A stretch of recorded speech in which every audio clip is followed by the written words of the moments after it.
half man, half spider, using the power for good, and he still has a day job. Isn't that great? I mean, what a common man. He's not like Bruce Wayne walking around at all these fucking eyes wide shut parties. You know, how many tuxedos does Bruce Wayne own? And how did he make his money?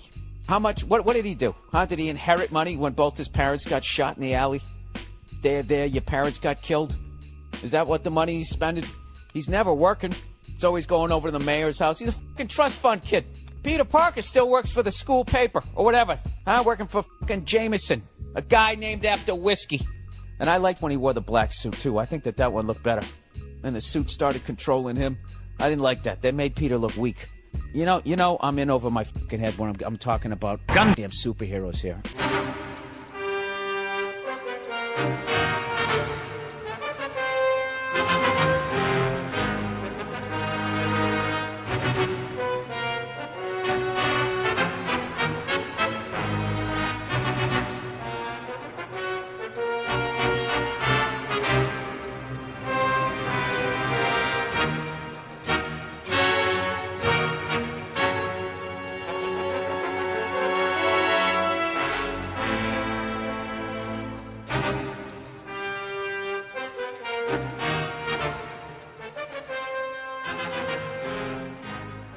Welcome back, everyone, to Gundam at MAHQ. This is one of your hosts, Neo, and joining me always is Chris and Solbro. Say hello, and let's hope Chris is home and not some crazy Batman guy or Dennis or Troll or whoever it might be. Hey, could be Ben Affleck in this house now that he's Batman. Yeah. Could be. There is nobody here. Oh, good. Hey, man. And I see that both of you survived the Bat Apocalypse, you know, after everyone having a conniption about all that stuff. The rising of Batfleck, yeah, we survived it. There you go. So, in this episode, this is going to be episode 130, and, well, I know Chris is excited because he's been counting down the days since this was announced, probably, about a year or so ago. We're going to be doing our review of Mobile Suit Gundam Age Memory of Eden, the OVA movie type of deal. So, Chris, it's your day, man. How do you feel? The vegans hurt too. I thought nobody was supposed to be at your house. I didn't realize that Kyo was there, and I'm actually surprised you even let him in. Because usually you have these goofballs come in, you're kind of surprised you let them do what they need to do. But I would imagine, I always thought if you saw Kyo walk into your house, you'd just go in blind red-eyed rage. I'm just walking over to the death pit. You're doing the Leonidas. This is Sparta. Hey, this is Earth. I dropped some candy in there. Could you pick it up for me? Oh, here's some pills for your dead girlfriend. Damn. You want some Tic Tacs? Want some Tic Tacs? Magic pills for your dead vegan girlfriend. I got these magic Tic Tacs from some shady Xeon guy with a really shaky hand who keeps ranting about his tank. Oh. Oh, forgot about that guy. Oh, man. Some little Igloo reference. Wow, taking it. Going back to 2000, what? 2008? 2009? Can't remember. Further back than that, actually, but yes. Yeah, it is a long time ago. Yeah, because that was first Igloo. So, wow, man. Awesome. So, and we're going to have two topics. Our second topic, we haven't done one of these in a while, but it's a listener-submitted topic. And this one is coming from Poster Saber. And it's talking about the different roles of females in various mecha animes. Probably most likely Gundam and Macross and stuff. But, you know, I'm sure there's going to be kind of a wide gambit there. So we'll be discussing that. But before we do that, anything, guys, before we go into some Neo's listener-submitted news articles? Nope. No? Chris? Everything good? Good. Kyo down the pit? Yes.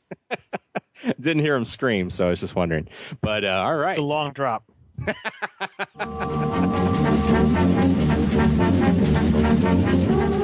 Yes, coming to you from the Larry King Memorial News Studio. You are the king! You are the king! Here is some Leo's listener submitted news. And you can always post your articles in the Neo's listener submitted news articles thread in the Gundam section of the Mecha Talk forum.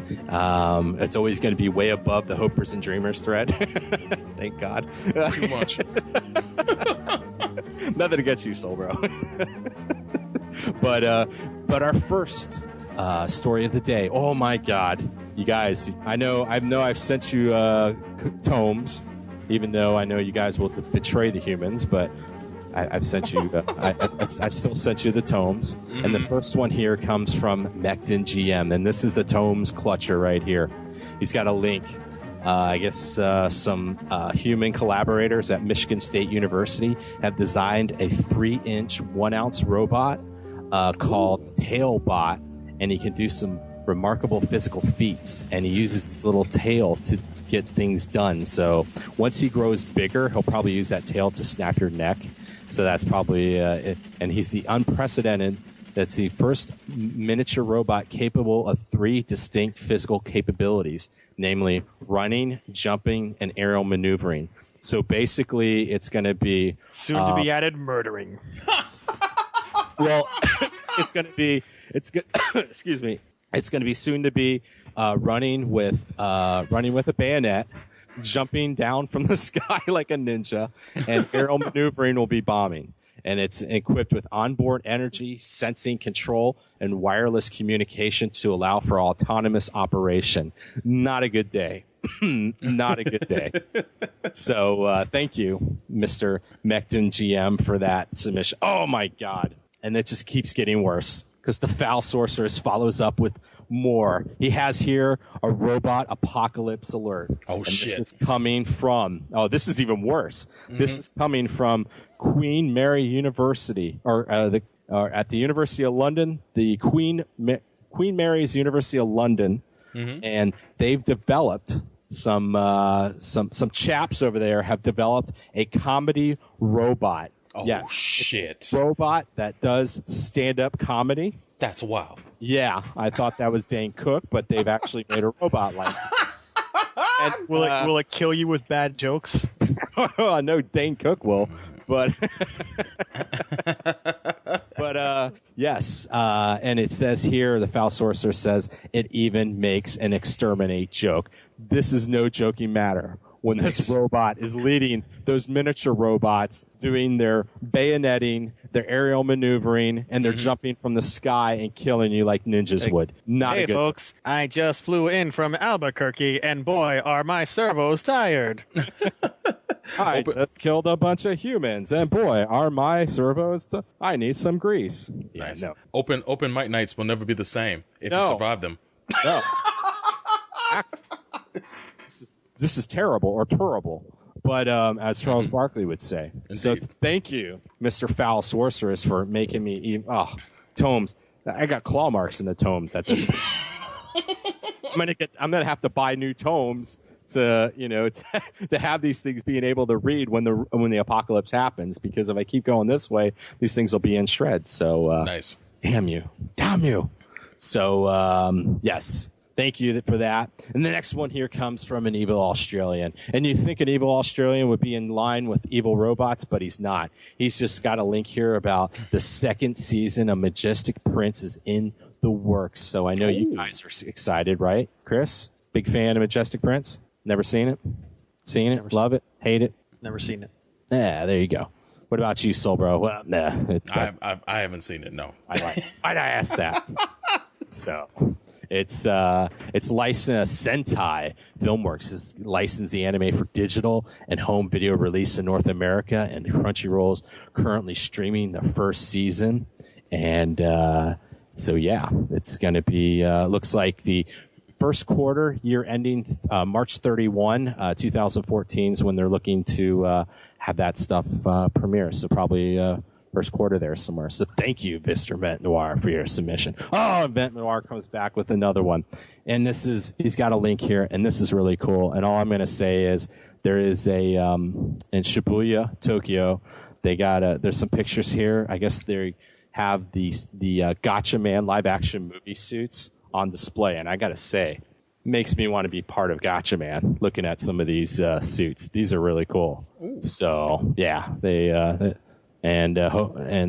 so yeah, check that out. Some cool stuff there. Oh my God, Invent Noir gets us one more time. And it says here from the Anime News Network, a Gundam Wing picture drama is going to be bundled in the second Blu-ray box that we will never see.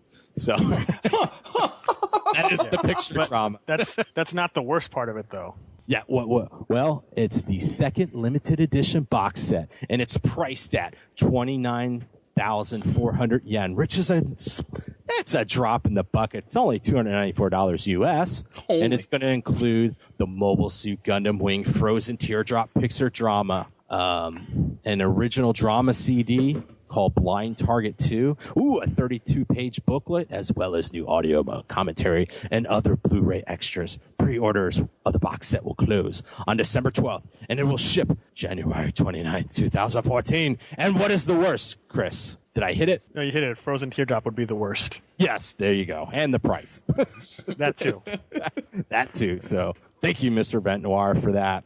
Making up for those awful robot apocalypse news that we had there. Oh man, the next one here, Rodimus76 has a link to the Geek Tyrant, and there is new Titanfall gameplay demo. And I don't know if you guys have seen this, but this is Titanfall's that's that Mecha game that was shown in E3, right? That everybody's kind of going. Yes. The Mecha game that the creators insist is not a Mecha game because they just don't like that word, so they're not going to call it Mecha, even though it clearly is freaking Mecha. That's freaking stupid. As I'm looking at this, and I see a guy in the air going against a Mecha that's on the ground. So okay, whatever. So denial's the first stage. So what are you going to do? So thank you, Mr. Rodimus76, for your submission. Oh, the next one here. Cue the alert. Survey news alert. Oh, breaking news. This is from the Geek Tyrant. Oh man, look at this picture. There's been the first official photo from the set of Transformers 4 has been released. And man, is it a good one. Of course, it has Survey in the front, and it's got all the other actors in there, guys like Mark Wahlberg and Jeremy Renner, and people like that. And they've also confirmed that the Dinobots are going to be in this movie. So what do you guys think of that? Dinobots in Chicago. That sounds pretty cool, right? Or China, depending on where they show up. Well, yeah, that is true. And thank you for soul broing the news. There you go. Do that a little bit later, but okay. You're welcome. But yes, this classic is slated to open June 27th of 2014. So mark down your calendars. I'm sure that more childhoods will be destroyed. Thank God.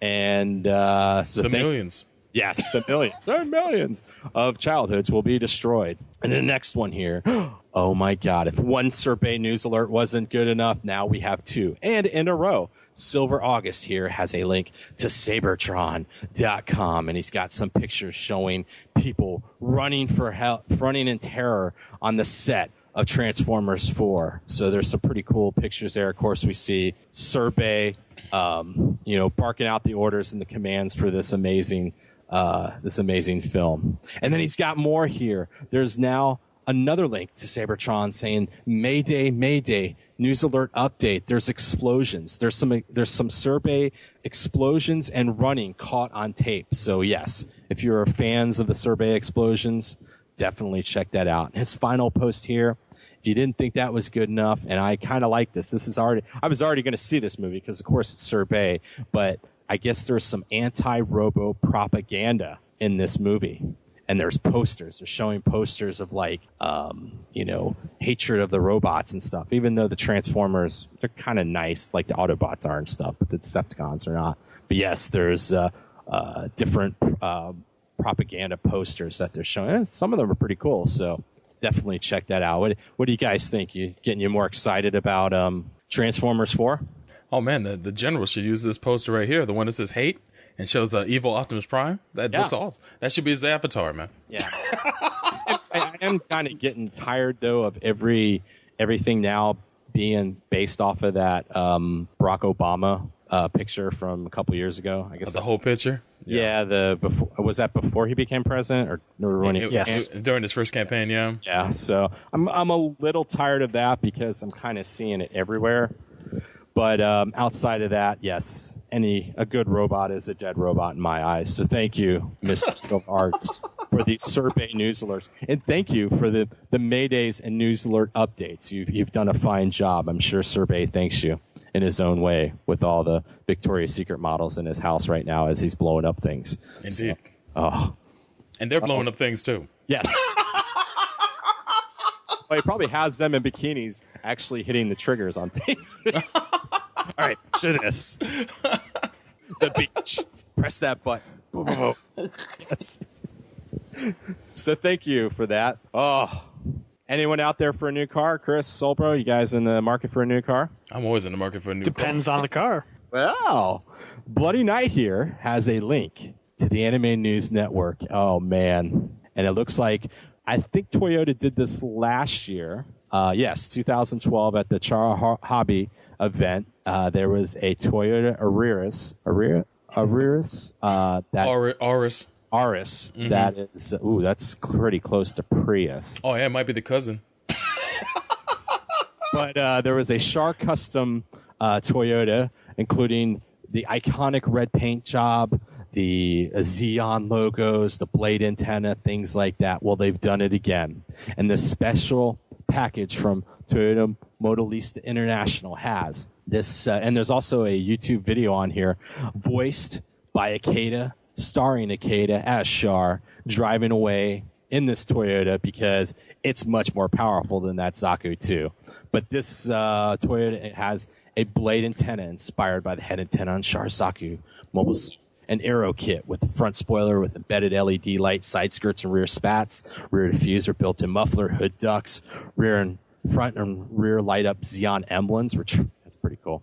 Not a big Xeon fanboy. That's pretty damn cool. Short suspension springs, mirror detailing, 18-inch alloy wheels with the Xeon logos on them, blackout paint inside the headlights, front wheels, bumper and fog light bezels, brake caliper paint, original body artwork wrapping, matte color carbon style roof, caution labels, many written in the German Octoon. So yeah, it's but definitely check out the little YouTube video, the little promotional video, because man, it'll make you want that car. I guess Solbro, Chris, you guys are going to be jumping on this once this hits America, the Char Toyota. Finally, the car. Mm-hmm. You know, funny thing is I already have a red Toyota. Oh. Is it 3 times faster? No. Than normal? But it's 3 times less expensive. Probably, yes. The problem with this is if this did come to the U.S., it'd probably come as a Prius. That'd probably be the thing. It'd be like, that would be a damn shame. That is like my nightmare. What I would love is if this car actually made it on an episode of Top Gear. If it did, I would make my day. That would make my day. Finally, the car for the Xeon apologist is finally here. Pick it up. There you go. So thank you, Mr. Bloody Knight, for your submission. And thank you, Mr. Akeda, for being yourself. Thank you, everyone. And the last one here comes from Rodimus76. And we started with Robo Apocalypse news. It's only fitting that we end with it.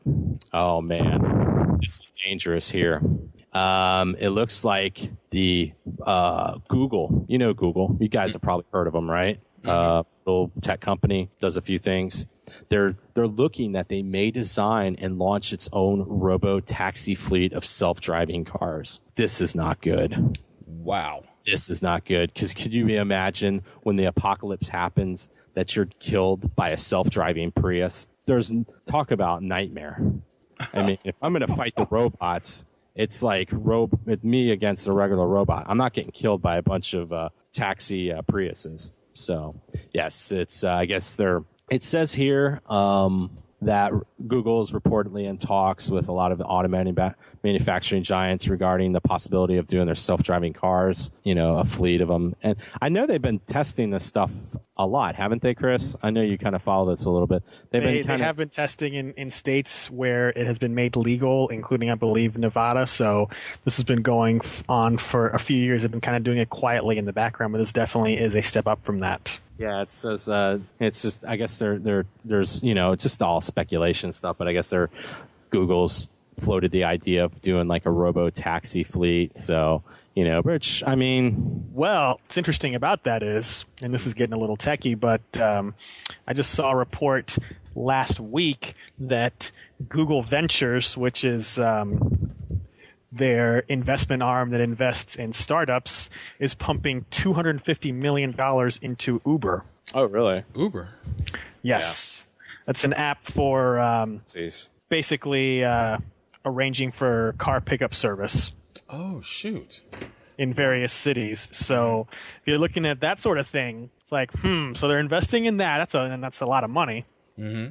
And then they're developing these self-driving cars for commercial application. That's sort of what I'm thinking. You have a little app, and you just call for a car, and then poof, car shows up. I'm drunk, and come pick me up. It's ironic. Just the other day, I was watching the news, and they were showing. That is ironic. You were watching the news? I watch the news. So I watch the news on occasion, but when I do, they were showing these cats that were hacking into car computers and taking over cars remotely. So yeah, I guess Anonymous is gonna have a field day with these taxis, man. Oh no! your robocar is being hacked. Hey man. Well, in the book Robo Apocalypse, that's when the AI took over. It killed a lot of people with cars that had computer brains or were self-driving. So this has all happened before. It's going to happen again. Oh my God. Investigation Al Jones will have the exclusive scoop tonight at Action 11 News. Al Jones! All I know is Stephen King called Is your car trying to kill you? Tune in. Yeah. Maximum overdrive, baby. Let's go. Your Prius gets great gas mileage, but is it trying to kill you? Tonight on Eyewitness News. Also, puppies, could they be any cuter? By the way, speaking of cars, I'm looking here at this Char car, and he still haven't left the Char car. Well, it actually looks a lot closer to the Matrix than it does the Prius, so that might be whatever get marketed here as if it does get released in America. So you don't have to worry about the dreaded Prius. Yeah, but I'm sure the freaking eco people would be like, if you're going to bring this over, you need to bring it over as a hybrid. So, but okay, Shark car. So thank you, Mr. Rodimus76, for that submission, and thank you all posters for your submissions. And if you ever have a news article that you'd like to post, you know the rules. You know where to post it. Neo's listener submitted news articles thread, Gundam section, Mecha Talk forum. And now, before we go on to our first review, we got a couple other things to get to, and the first thing being the old Hopers and Dreamers Corner with Sobro. Must be.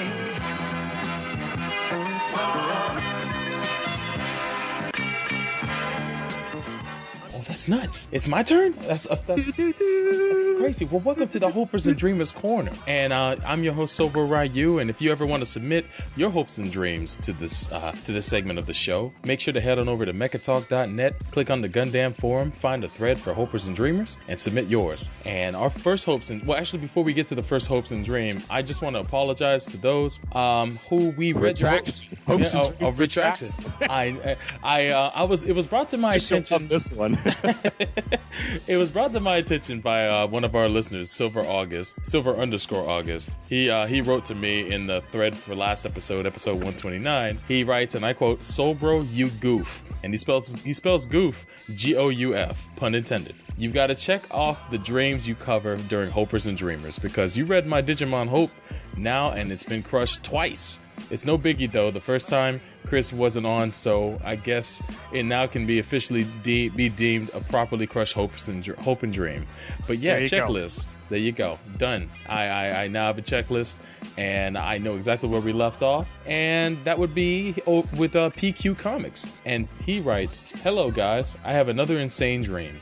And yes, I was serious about what I said the last time. Anyways, with all of the super robot Shogoken Gal Gaigar figures that are being released, I'm assured that we will get an actual affordable genetic Gal Gaigar. God, there's a lot of G's in there. But I want a Goldion Crusher toy, and although forever impossible and expensive it would be, I'd gladly sell my soul to buy it. And also a new Gal Gaigar anime. Okay, thanks, bye." Thank you, PQ Comics, and that wouldn't be too bad of a figure. Although I would like what was the name of that the one mecha that was Gal Gaigar's rival? It was Jay Decker. Was it Jay Decker or no? It wasn't Jay Decker. It was Jader.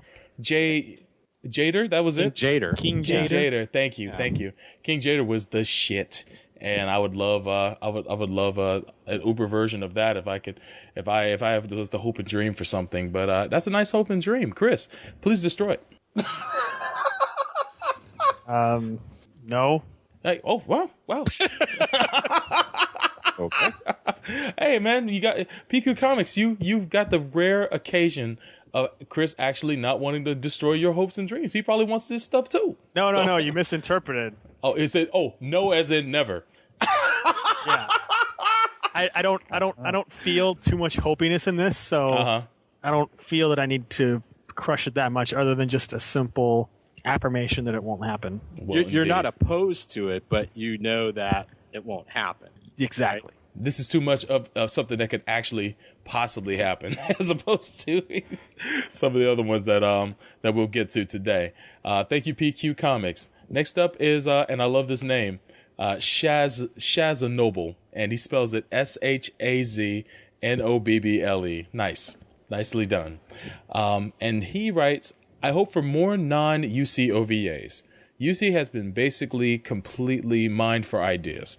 The only thing that hasn't been touched on in an animated form is late UC. And as much as I want to see the series..." Wait. Late UC? Hold Yeah. on. Can I do a striker crush, Chris, or shall we let him finish? Let him lay down the hope before it gets crushed. You may want some context. The only thing that hasn't been touched on in animated form is late UC. And as much as I want to see the series where the new type ghost of Paptimus Sirocco starts the Zanskar Empire on Jupiter, I don't think it's gonna happen. Let's see a director's cut of the end of Gundam X. It's full 12 episodes long. The 14th Gundam fights. Hell, let's see an Astray adaptation. And that is his hope and dream. I'll let you guys strike first. Go ahead, Neil. Okay, so the only thing that hasn't been touched really is late UC. What about the 78 years before? The 1 year war? Mm-hmm. I mean, yeah, you had a few little battles and stuff, but we had the whole buildup of Zeon, the actual early mobile suits. Come on, really? The whole thing with Zeon Daikun running around? Really? That's all been done, right? Okay, there you go. Hope, dream, crushed, destroyed, just like Sid. Chris? Okay, so going to the other things, not everything needs a sequel. I don't want a 14th Gundam fight because G Gundam was good enough and it ended on a perfect note. So why go back and potentially ruin what was good? So no. X turned out okay despite the sort of rushed ending, and I would have rather had the extra 10 episodes or so when it aired rather than 20 years later. So no. And what was the other one? Astray adaptation, yeah. No freaking way. Not as good as everyone thinks it is. As good as Astray started out with the first few, it turned to garbage later on and became too convoluted and has hideous monstrosities. And if you don't believe me, go look up in the Mecha Talk thread in the Mecha section the Violence Geist and tell me that that's not just hideously ugly and moronic. Damn, I have to look that up. Holy shit. You really don't want to. So But my you eyes should. are gonna melt out of my head like that dude on Raiders of the Lost Ark, huh? If you were so lucky, I've actually looked at those things. They're not. Yeah. Damn. Well, I mean, the longer it takes for these, the longer these shows have been on the shelf, I don't think a sequel is going to be coming or a follow up is going to be coming to these. And on top of that, I wouldn't want to see it unless the actual creative team behind those said shows came back to do it with renewed ideas, and maybe they would just be better off coming back and doing a brand new show if that was the case. And but it's a nice thought. It's a nice thought, Shaz Noble. Appreciate it. Next up, and this will probably be our last one, is from Silver_August, the very person who brought me to speed on my mistake. And this time he responds to Shaz Noble's thing here, where he says, "Now that's a reason to go back and explore the cosmic era some more. Stargazers show that there's hope for that idea." He says, "For me, though, I'll just hope for a new anime series that isn't a drawn-out OVA that finds a new way to tell a Gundam story that doesn't resort to recreating UC. Now, I don't want to see something as extreme as G Gundam again. That horse, that horse has had his time on display. But could he mean Fun Psyche? I'm just kidding. But here's an idea that I hoped and dreamed to see: a Gundam series that explores AI and machines growing sentient. No. Wing had mobile dolls, but let's open up these robot tomes and explore the concepts of AI in a world at war. I wouldn't mind seeing that, actually. I wouldn't mind seeing that. The Neo's worst nightmares would come to life. But then Gundam becomes about the suits. Yeah. And Gundam's always been more than just the mobile suits. That's true, and Gundam has always been a war, usually a war between people, as opposed to man versus machine. So you kind of have to, you would kind of be jumping the shark if you did that. But I don't know, I wouldn't mind seeing some element of that.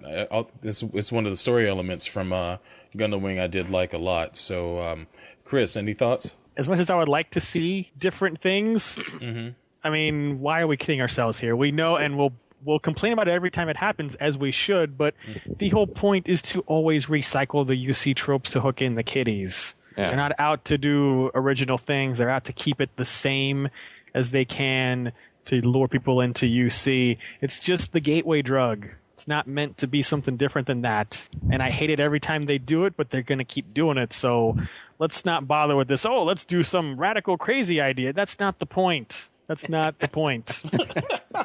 Not going to happen. It hasn't happened in 30 years. It's not going to happen anymore. Even with crazy ideas like G and Turn A, they're still gateway drugs of their own, in a certain manner of speaking. So, and they kind of end up becoming Earth versus the colonies again anyway. So it's like, you know. Yes, so even then, you can't be entirely free of that paradigm. Nice. Well, what can you do? If anything, that's probably the truest statement this segment. So, thank you very much, Silver August, for your submission, and everybody who did submit to this. And that's the end of the Hopers and Dreamers Corner. I turn it back over to Neo. Oh, thank God. All right.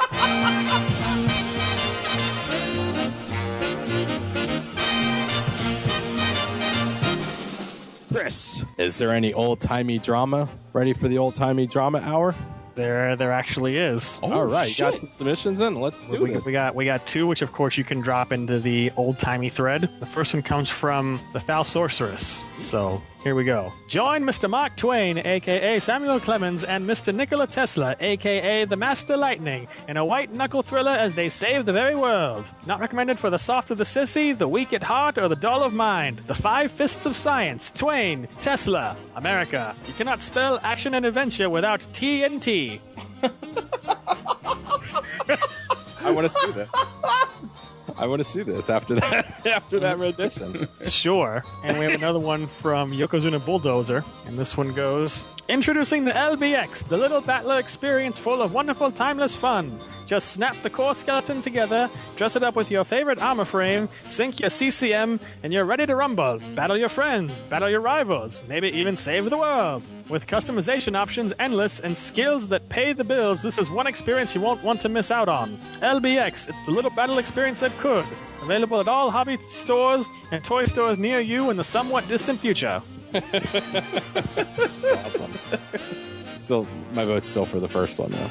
Sure. There you go. Well, thank you, Chris. That's it for the old-timey drama hour. That's not an hour, but like about 5 minutes. Yes. All right. Well, thank you, guys, and thank you, everyone, for your submissions. And we'll be going to our first topic, the most awaited, the review of Mobile Suit Gundam Age, Memory of Eden. You're listening to Gundam at MAHQ.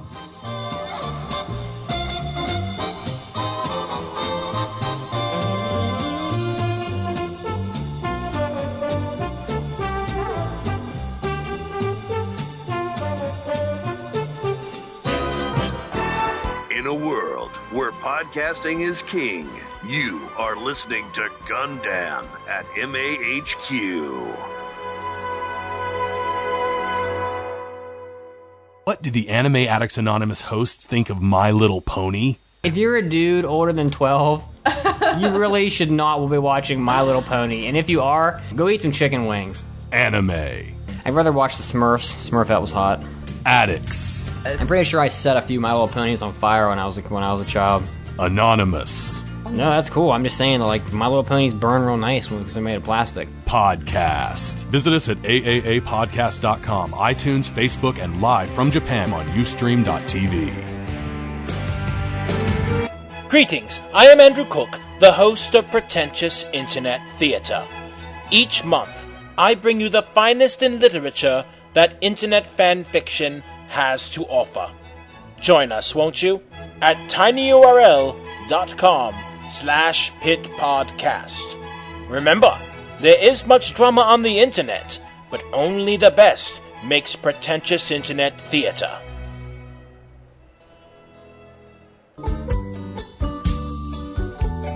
Hey, this is Stephanie Shea, and you're listening to Gundam at MAHQ.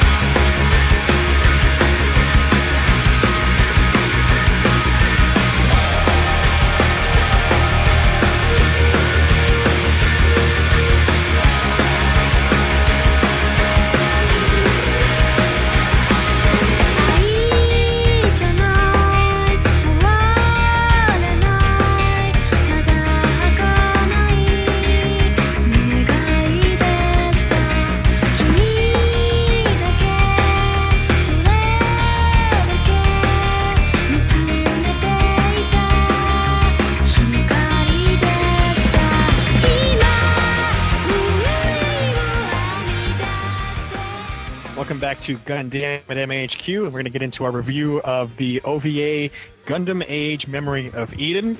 So I think it's safe to say that the ending of the TV show was pretty disappointing for most people, right? Oh, just the ending? Well, more than just the ending, but definitely the ending. Yes. I would have to agree, yes. So the natural follow-up for that would be, let's do an OVA that retells part of the story. Which brings us to Memory of Age, a really, really strange kind of creature, especially in the history of Gundam compilations, where they at least try to tell you a story that maybe you could understand, having seen the TV show, but usually doesn't work so well because of bad editing and trying to cram in too much crap into a couple of movies. But the approach of this OVA is almost entirely different. It's sort of like a smaller side story within the context of the TV series, but definitely not separate from it, as in not standalone. So we start off with a very quick summary of the beginning of the war, totally gloss over Age 1, and we have a new opening sequence with a battle outside of a colony, and Wolf is there, and we see Zehart and Laurent Logan sneaking into Tordia. So, we're doing the beginning story of Age 2 with Asamu in high school with all of his buddies in the Mobile Suit Club, with the obvious difference that he and Romari are childhood friends now, rather than strangers. And the same old of the Vegans infiltrate the colony, and Asamu uses the Age 1 to fight them off. and then he meets Zehart, and they become friends, and he joins the Mobile Suit Club. But we get some differences here because they focus a lot more on the school time together, with them going to Fake Beach for a trip, hanging out more, becoming friends. They cut out some of the intermediate Mobile Suit battles, like with Low Rent Logan. Mm-hmm. And we have the school portion culminating in a very different fashion with Zehart running off to get into battle, and Asamu using the Age 1 Sordia in a duel with the ZSR, rather than the inept cops coming to arrest Zehart. But the end result is still the same, where Zehart says, GTFO or I'll kill you. And then from that point on, we have a very highly abbreviated version of the rest of the Age 2 arc. We skip over the whole thing at that colony with the vegan infiltrators. We skip over the whole thing about the Musil helmet, and we skip over some of the stuff with the Madorna people. Mm-hmm. And basically it's just pared down to Asamu feeling jealous that he can't catch up to his dad and to Zehart, and feeling the sting of betrayal that came from Zehart's defection. And we got a couple of battle sequences here. Their first battle in the asteroid field, where we see Zehart using the Zadra and going Char. Mm-hmm. And then it just pretty much jumps to the battle to stop Downus, and that's where it ends. Completely skips over that 1 year time skip with the white H2 and the corrupt evil president and all of that junk. And that's the H2 part of things. So why don't we get our thoughts from this before we move on to the second half? So, Sobro, what are your thoughts on the H2 half of this special? Well, I thought it was finally cool to see some of the stuff that was only represented in pictures in the TV show, like the visit to Fake Beach. I remember they showed pictures of a lot of their side adventures that the TV show didn't have a lot of time for, as they were coming up in their high school era of the series, and to kind of get to see the three of those characters, of course, Awesome, Zehart, and Romari, how they had a pretty tight friendship and how it all came apart.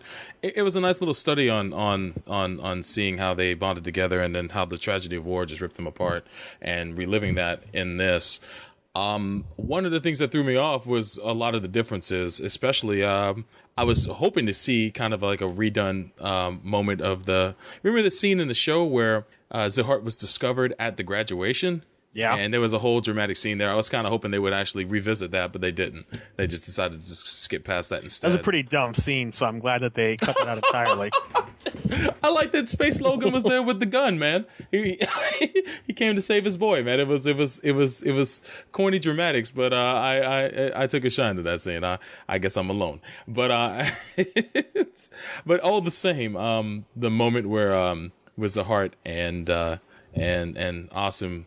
They have their heart to heart when they find out that each other. Well, Zehart already knew, but when Awesome finds out he's the pilot with the Vegans, it's a pretty heart wrenching scene, especially after Awesome, after he parts ways with him, and Awesome has to deal with that. I like that this first half is more focused on Awesome, if anything, with little touches of Zehart here and there, but it has a focus on him. And of course, the second half we'll get into that too, because that has a focus on the other character, of course. But it was nice to revisit this, and it reminds me of how much I actually liked the show back then. So I'll pass the mic back to you. All right, Neo, your thoughts on the Age 2 portion? It actually wasn't as bad as I thought it was going to be.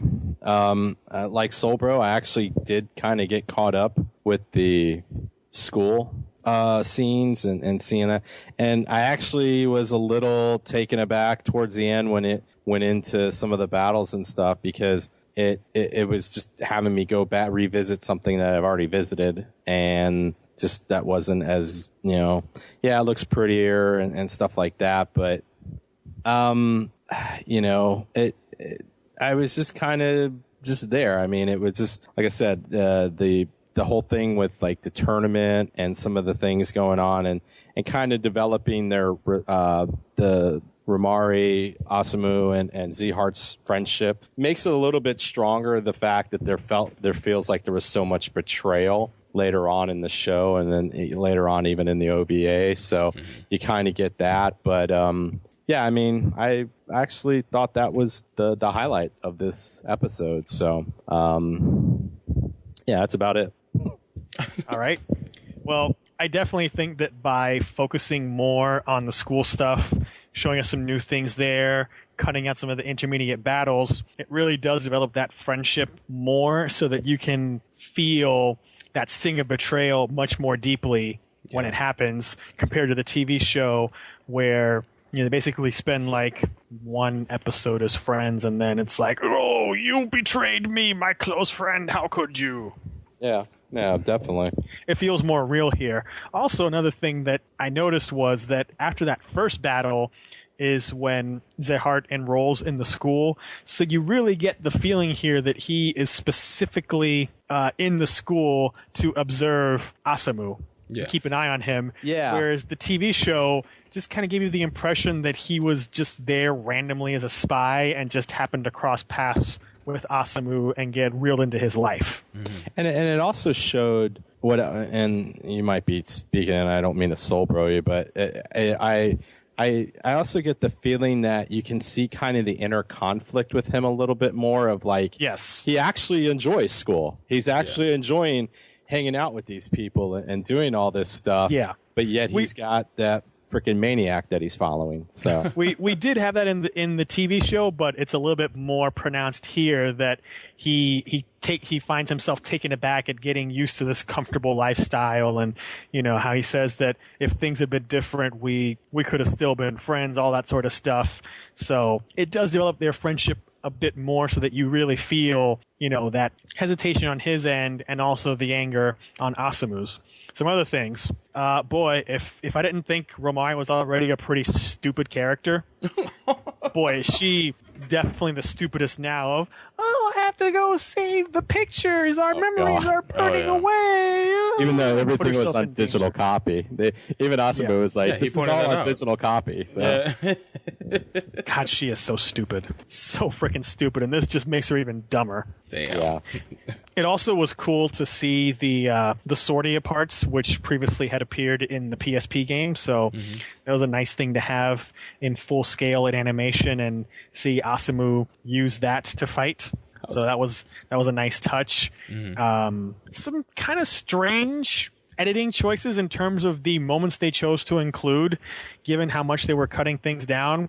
For example, we see a scene before the Downus battle where Remy Roof tells Albright that she accepts his marriage proposal. Yeah. But we didn't have the scene before that where he bubblingly proposes to her. And then after that, we have the scene where, she gets all shot up and then sadly dies where he goes to rescue her. So what does that even matter to the story of this chopped down OVA that's almost entirely about Asamu and Z-Heart? They could have easily cut out the scene of her accepting his proposal and the scene with her sadly dying with him there and use that minute or those 2 minutes maybe to show something else more important. Yeah, I kind of felt the same way, and there's parts of that even in the next section that's the same way, where it's like, okay, this is all about Asamu and Z-Heart's relationship. Why are we devoting anything to these people outside of just being ancillary characters in the scene? So, and that one really stuck out because it was just, that felt really out of place. It's like, we really care. Especially since, as we see in the Age 3 part of this OVA, Albright plays hardly any role at all. So, and they don't even have that callback to Age 2 that was in the TV show. So I didn't see any reason for including his relationship with her. Yeah, especially when you see the Diva get destroyed, and he's of course in the line of fire as well, and he makes a reference that he's going down pretty much with his home, and that callback, as you mentioned, is just not there. So yeah, what's the point? I mean, they could have done this whole thing and left that completely out of the main story, being cut out so much. And let's be honest, is he even a character that anybody really cares about? It's like, yeah, he was. I mean, even in the show, he really didn't play that big of a part, and he's just kind of. He had his moment to shine for a grunt. I liked him. Yeah, he had some dope scenes. Still, he was the old standby, the guy who always had the crappiest suit, but somehow managed to survive until the end, and he wasn't, a bumbling idiot like his Age 2 co-pilots. Yeah, that's true. Yeah. So, but he's still kind of he's the little grunt that could until he couldn't at the end. But even then, he took down 2 named people in Ace Machines, so that scores him some points in my book. Absolutely. So, moving on to the Age 3 part, the focus shifts entirely to Zehart's point of view, which is pretty unique for a Gundam series because we never really see it from the antagonist perspective unless you're one of those people who consider Shin to be the villain of Destiny, but that's neither here nor there. Mm-hmm. So we start off with the new scene of did you him. mention Destiny? Sorry. I wasn't paying attention. We start off with a new scene where he's waking up from cryo sleep. It's been 25 years, and he's approached by Fram and Lael, who are his new assistants. And interestingly, she tells him right out of the gate that she's Dole's younger sister, and she's going to be judging him to see if he was worthy of her brother's sacrifice, at which point Zehart tells her, well, if I'm not, then you can kill me. Yeah. Just sort of a reversal from the secrecy around her motives early on, where she was telling herself that she would judge him and kill him if he was unworthy. Mm-hmm. So we start at the beginning of Age 3, and interestingly, they move up this whole thing of Zehart being haunted by the ghosts of the dead. So throughout the second half, we see him constantly being taunted by the ghosts of Desil, Dole, and Low Rent Logan. What's his name? Daz. There you go. So it gets pretty weird sometimes, like, disembodied ghostly hands dragging him down into a floor of blood and all sorts of weird stuff. And they're constantly, questioning his decisions, like, why does he keep sparing the Gundams even though he's had multiple opportunities to destroy them? Why can't he just do what he says? Why does he keep failing all the people who pledge their lives to him? Which, of course, is just representation of his own doubts. Absolutely. So we skip through at really, really fast speed the invasion of Oliver Notes, the Not Jaburo, and fighting the wannabes in space, and the return of Pirate Asamu, and then jump all the way to the battle for the moon. Yeah. But have Kyo and Flit play almost no part. No understanding, no Girardo Spriggan. Man. All of that cut out pretty quickly, and then we jump to the final battle, although it's not really the final battle because we completely remove all this junk about Sid and Vegan Gear and Zaragins and Easel Can't Die and all of that junk. So we go through that start of the final battle. We got some people dying. We see some of the grunts die, but some of their other deaths are not shown because the supporting team in this third generation is almost non-existent. Kyo and Flit are almost non-existent. And we just see, the inevitable decline of Zehart's mental condition as things get worse and as he takes over for Easelcant. And the biggest change here is when he, launches his gambit to destroy the Gundams and it fails. In the TV show, he becomes basically a babbling fool, launches in the Legolas, and gets curb stomped by Asamu in about 30 seconds. This time, that's not happening. No. First of all, the Legolas has been painted in his red color scheme. I thought it was imagining things when I was watching this. It's like I don't remember it being red in the original, and it wasn't. It's like it was the typical Gundam colors. Yes. So he's not a babbling, psychotic, desperate fool. We actually see him doing stuff like taking down enemy mobile suits and battleships and actually accomplishing things. And they completely redid his fight with Asamu, and instead of taking place in, say, like 30 seconds, we're looking at maybe, I don't know, 3 or 4 minutes worth of things. And yes, even though he still loses badly, he actually gives Asamu, a fight now, and we see him doing stuff like smashing up Asamu's shot lancer thing.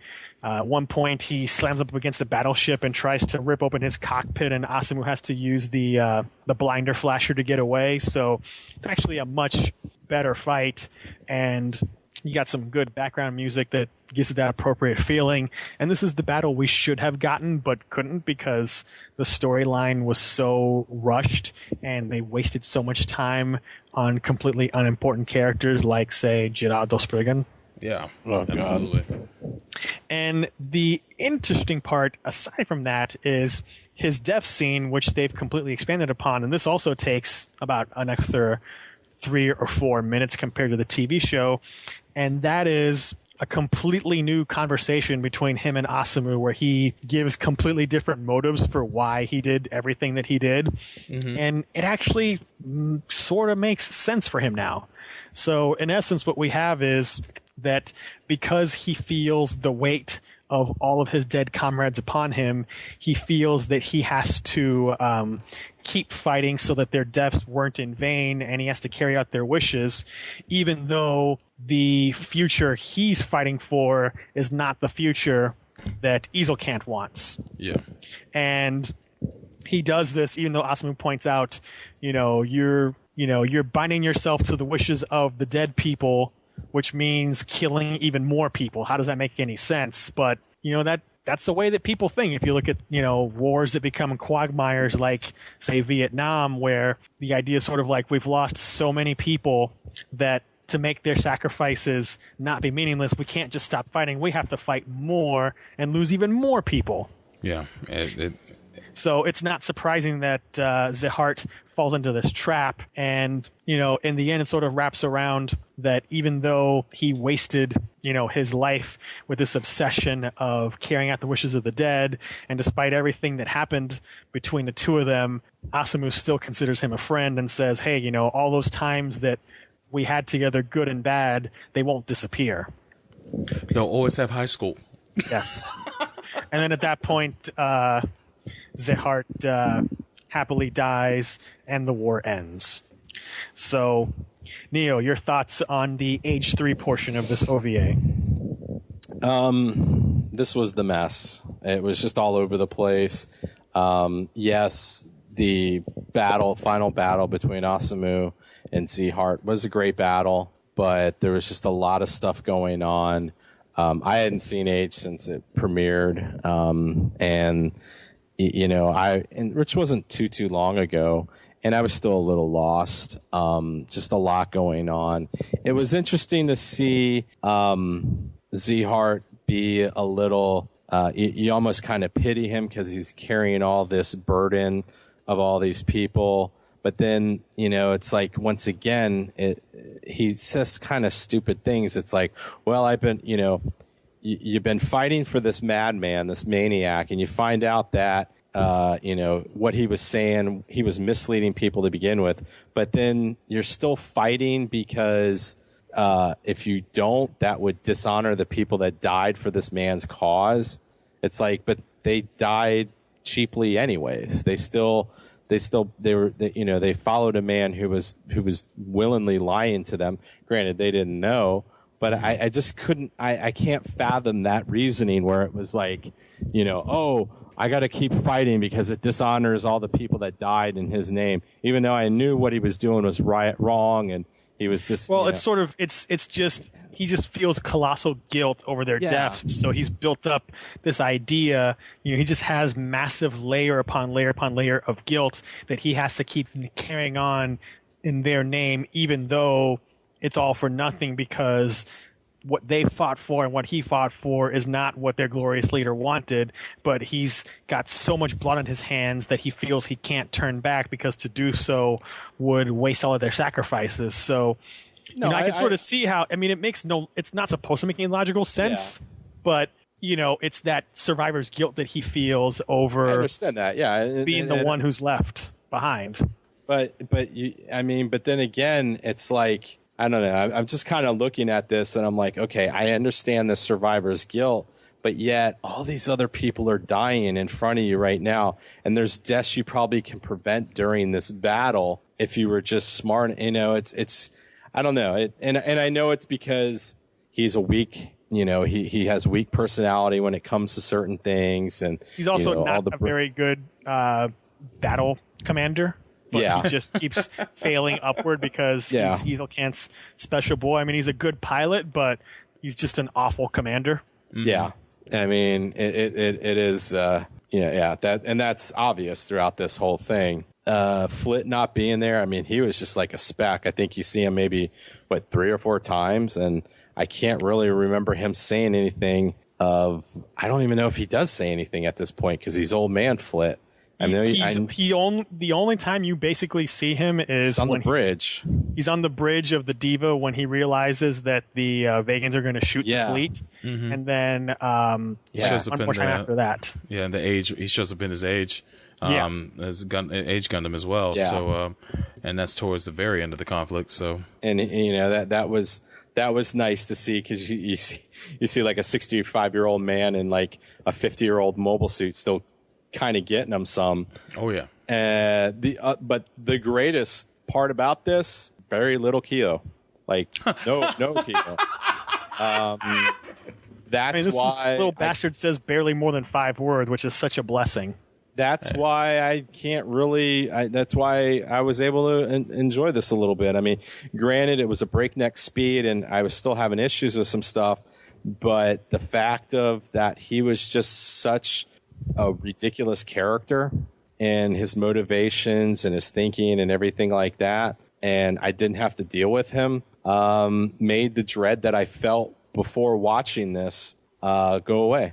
I honestly dreaded watching the second half of this OVA. I was like, oh crap, because you see him coming. You're like, because they show in the coming attractions, you see something of Kyo, you see a quick shot of him, you're like, oh crap, no. And that's it for this because I'm sure you want to talk about the totality of everything. So, but that's it for me. All right, Solbro. This second half kind of felt like one part Turn A Gundam Movie 1, whereas like so much stuff just crammed in.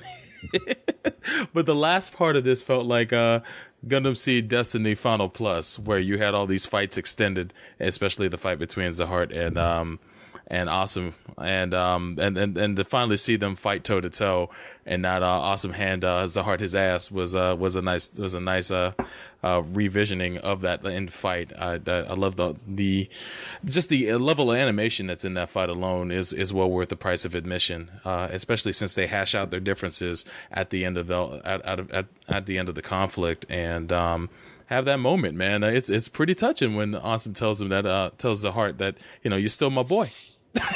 The bromance comes full circle in this OVA here, and I like the fact that these two got to talk it out towards the end, as opposed to the TV series being short on time. One of the things I liked about this arc, I know it was a rough arc to watch in the TV show, but I really enjoyed that the OVA expanded upon it. Is the moments that Zahart was going through his Hamlet debacle, where he was seeing the ghost of his former subordinates, especially his brother. His brother was the biggest instigator out of everybody.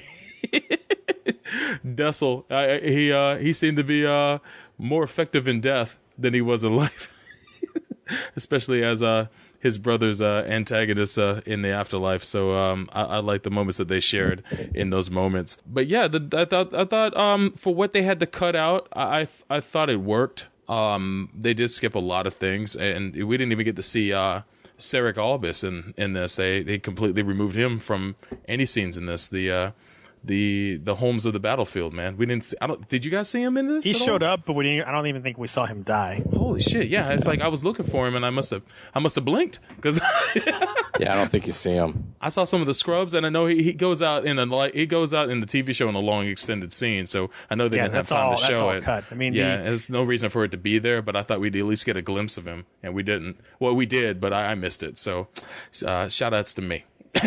but yeah, what really makes this worth it is that all the investment that they took in the first half of the OVA, where they show Zahart and Awesome getting to know each other at high school and sharing all that time in the robot club, and building that bond. Comes to fruition after all these years where they end up being enemies and having to fight each other and hate each other and wonder what their each other's motives are and question each other's loyalties and all of that. And then they have that heart to heart towards the end. It makes that relationship between those two characters really worthwhile in the show. And it makes me really sad that the TV show didn't get the chance to do this and all the other chances it squandered too. I wish it was a concept that they thought out better, and this OVA kind of gives you a little glimpse of that in some parts. So that's my thoughts on that. Yeah. So overall, I think one thing this OVA does is it sort of highlights even more how Age 2 got the short end of the stick. Absolutely. Amongst all of the arcs. So it kind of does fix a little bit of that, some of the thematic elements of it. Mm-hmm. And with the second half here, like I mentioned before, it's interesting how we see it from Zehart's perspective entirely and how it develops much earlier on, his slow descent into madness. Mm-hmm. But it just goes through some kind of important elements way too damn fast. I mean, it's sort of like blink and you miss it of almost 10 episodes right after Zehart wakes up. And then it's like, oh, hey, we're at the moon. And oh, hey, now we're at the final battle. Not that I mind seeing less Kyo because he's such an idiot and we only see him there, shooting a couple of people, which they kind of made look more ambiguous, some of those fights of his. Yeah. Yeah. And we don't see him babbling anything about understanding or, vegan poverty girls or Gerard Spriggan or any of that stuff. So thank goodness for that. The most we get is a scene between him and Awesome, where Awesome says, "I know you want to fight your way, so you go ahead and you do that." Which is about 10 seconds of them in the battlefield. So pretty much. I'm glad to see less of him. We do, of course, also see even less of Flit, and he's not all genocide-y. Mm-hmm. And of course, we don't see the real end of the series, which is a bunch of junk anyway. That 49th episode. Yeah, it is. So ending it with Zehart's death is actually the better choice. Yeah. Some stuff that does not make also questionable editing. At the very end, we see a couple of gravestones, including one for Lou and Dean. Yeah. And you say to yourself, why is this even in here when they weren't even in the OVA? I thought the same thing because when you get done watching the OVA, it's on there for a while. Like that scene's on there for a while before it shuts the player off. And you're like, why? Okay. And because it gives you enough time to read it. And I felt the same thing. I was like, really? What is going on here? Like, I don't remember seeing Dean. No. It may not be. Of course, they weren't in the OVA, but I think the reason why there was a grave erected for them is because Kyo knew them.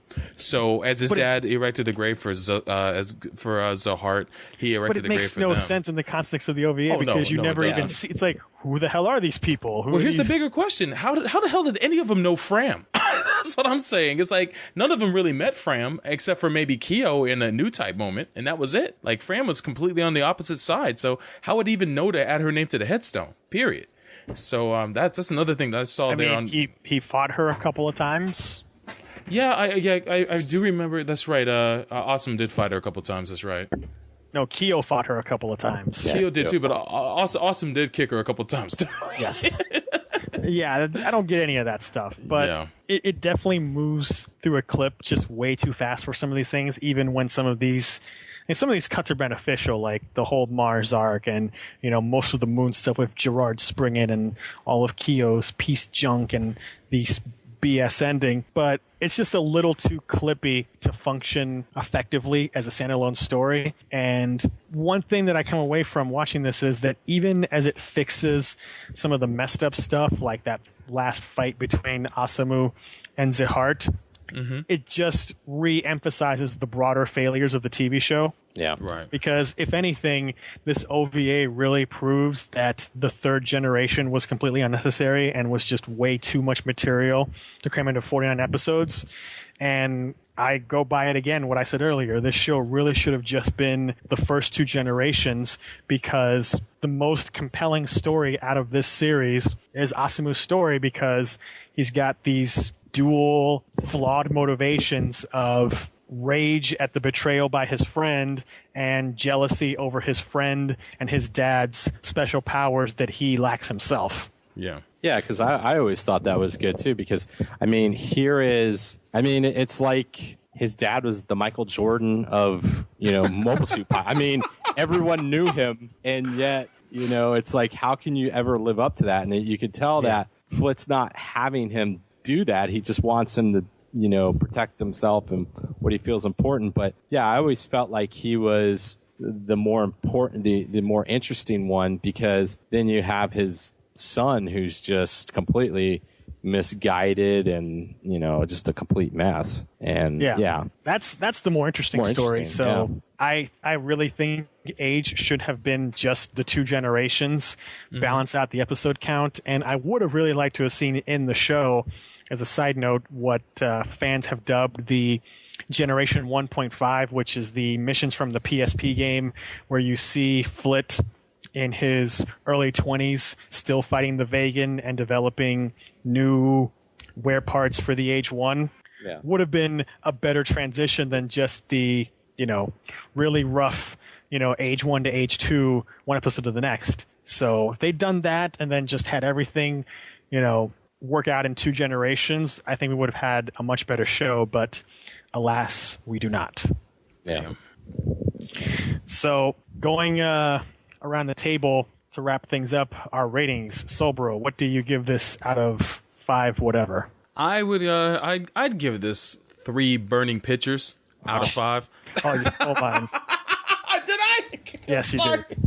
Oh no. Well. Damn it. That's mine. All right, Neo, your rating? I give this 1.5 unnecessary Albright romance scenes out of 5. Really? That low, huh? Yeah, it's the second half that just kills it. Damn. Yeah, I'll be honest with you. I'm like 2.5 with part 1, but part 2, even with the extended battle scene with Zihart and Asamu and stuff, there's just so much of that stuff up, so much of the choppiness. And I'll be honest with you, really what I'd rather have seen is maybe something where maybe it's just like an hour long or something like that, where they think about, each of them are in the final fight, their final battle against each other, and they think back to high school, and then they fight, and then something like that. Kind of like maybe like that Gundam Evolve thing from years ago, where Armo is sitting in the Gundam waiting to take off, and he thinks back of all the things, and he's about to launch, I think about MAHQ, and like he's thinking about all the things that have gone through. Something like that, maybe on there, because it doesn't work as a compilation on this, and it just I base it on the fact of I was struggling to get through an hour and 10-minute sequence with it. So it's pretty bad, man. I'm looking at it as a totality. Like I said, if I'm just looking at if I'm just doing the first half, then I'm thinking pretty high. I'm pretty good with that. But the second half, even with the redone battle, just is kind of dumb. I will add that I think they wasted a great opportunity, and that would have been to show Awesome's experience in full with him being in the Space Pirates and how that came to be. I know they glossed over it in the TV show, and I know there's a manga that delves into it more. but to have at least 1 or 2 scenes with that animated would have been nice. Even though I know the second half, the Age 3 portion, focuses on Sahart, so there really would have been no place for it. But I would have loved to seen that get added somewhere. I mean, let's be honest. For what it was to sell newer kits or updates on some kits, it fulfills its purpose. Yeah. But other than that, I mean, it's getting like a 4 on that. But you know, they weren't giving it enough to be like a compilation. Usually, I mean, you know, for the most part, a lot of these things at least get you know, 2 movies to try to do a compilation in, and this has got as much total time as maybe an extended movie, because I think it's like the first section's about an hour 10 minutes or so, and the next one's about an hour and 15, hour and 20. So it's just, yeah. So yeah, 1.5. Dang. All right, so due to the choppy editing and the fact that you really can't watch this at all as a standalone piece, I'm gonna have to give it 3 low-rent Logans out of 5. Nice. Wow, that's pretty high. I thought she'd be a little bit lower. I guess I send all hate mail to me. I just not feeling it, man. Sorry. Send it to his Twitter. He never checks it anyway.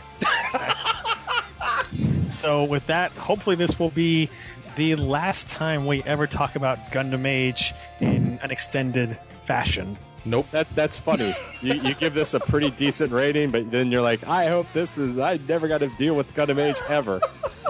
It's just funny. Hey, stop polishing turds. Even if this little part of it is decent and fixes some problems, it's still part of a much larger turd. So there you go. I was just saying. We're past the Minwax. much larger pig, right? Lots of not lipstick. enough lipstick for this pig. Yeah. So with that, we will wrap up this segment and be right back. You're listening to Gundam at MAHQ.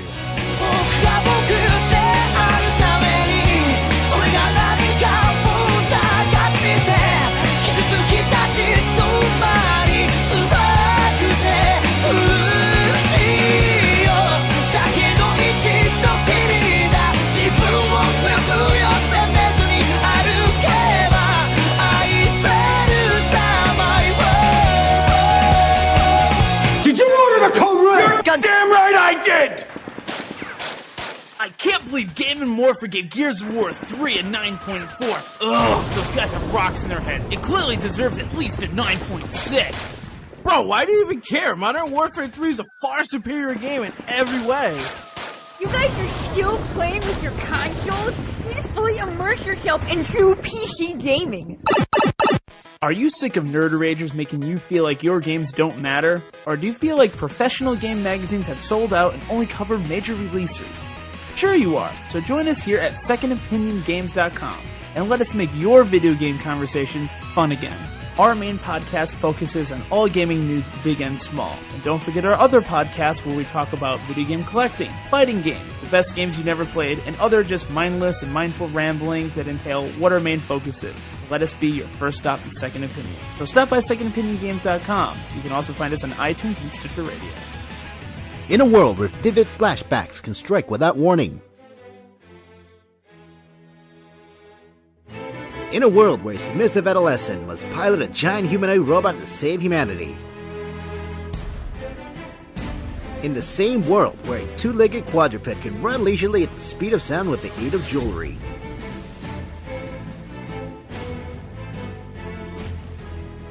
Only one podcast can discuss this with their sanity intact.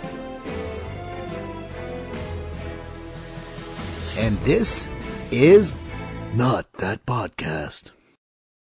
www.SSAApodcast.com. The Ass Backwards Anime Podcast. Oh wait, I was supposed to use that voice in the beginning. Let's go again.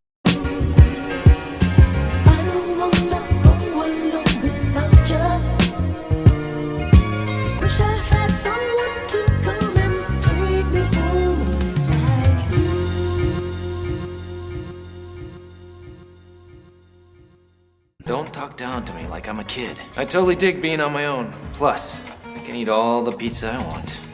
Didn't I tell you for years to go easy on the pizza? And don't tell me that's all you're eating every day. God, you're pathetic, you know that? Please don't talk to me like you're my mom. You're not the maternal. that's enough. Look, you better explain this. I don't give a damn about your personal life. Start talking.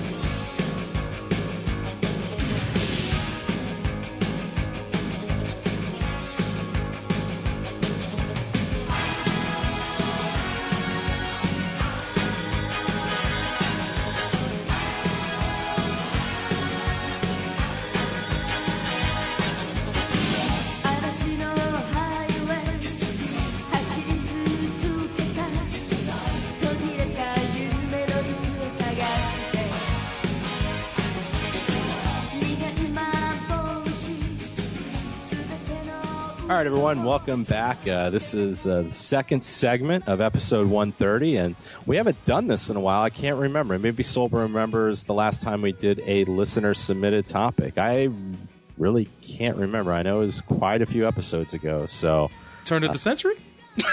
No. Maybe the turn of the year? Possibly.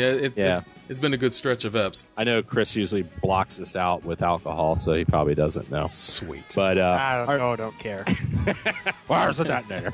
Chemical amnesia. All you care about is that detonator. And where the drugs are going. Yeah, where are they going? But yes, we got a listener-submitted topic, and this is from poster Saber. And his topic is this is kind of appropriate considering we had to go through Memory of Eden. This is Saber. Having re-listed to your episode reviews of Gundam Age in the last 2 days, parentheses, yeah, I am that crazy. And this is actually recent because he posted this August 6th of 2013. So about 2-3 weeks ago. Piping hot. Yeah, exactly. I was reminded of one of the biggest flaws of the show, which is the obviously unabashed waste of female characters, sidelining them as blind love enforcement tools, cheerleaders, death motivators, etc. Although Age is not the first show to have done this, though I haven't seen other series that do it in such a way, he says in parentheses there, I would be interested in a discussion of the Gundam crew regarding female characters in Gundam and possibly other mecha shows illustrating good and horrendously bad usage of them as part of the story, as well as what the hosts think would be a good way to portray female characters in such series. Wow, so that's Mr. Saber's thing. And before we begin, Solbro, it's Emma free. Emma free? What? Emma free. So you're going to have to think of other... Is this hard mode for Solbro? Yes. You ass. Because I just knew it was going to be, well, my girl Emma Sheen. Boo. Yeah. Well, boo. You know what? I'll lay this down just to not put the burden entirely on Solbro. Okay. For me, this one will be Haman and Diana free. I was about to say, because if you lay down Haman, it's like, well, what about Diana? So there you go. I'll sacrifice alongside you. Man, both your hands are tied. Damn. And you know what? I'll sacrifice Haman and I'll sacrifice Sayla. Oh, okay. I won't do either one of those either. Okay. All right. So Solbro, Emma, Chris, no Diana, or Haman, myself, no Haman, and no Sayla. So Solbro, going to put the pressure on you there, son. First one out the gate. Oh my God, I'm always first one out the gate. Let's go. Yeah. First one through the door gets shot. Illustrating some good or horrendously bad usage of some, minor, major female characters in Gundam or some other mecha shows. Doesn't exactly have to be Gundam, so. Well, since we're on the subject of Age, I feel like challenging myself. There's one character in Age that I thought was okay as a female character, and that would be, I think you pronounce her name Malaise Aloy. She was the... in the first generation, she started out as one of the Bridge Bunnies, and then in the second generation, she was Captain of the Diva. I thought she was okay. I mean, granted, she's not as strong as maybe a Sumeragi, because she don't got Sumeragi's drinking problem, but she was, I'd say, the least the least bad of female characters in Age, and I thought she did her job well. Although she had old Flit being the backseat driver on her watch, so that was not always that great. But she was cool. But yeah, what character type did she exhibit to you that stood out?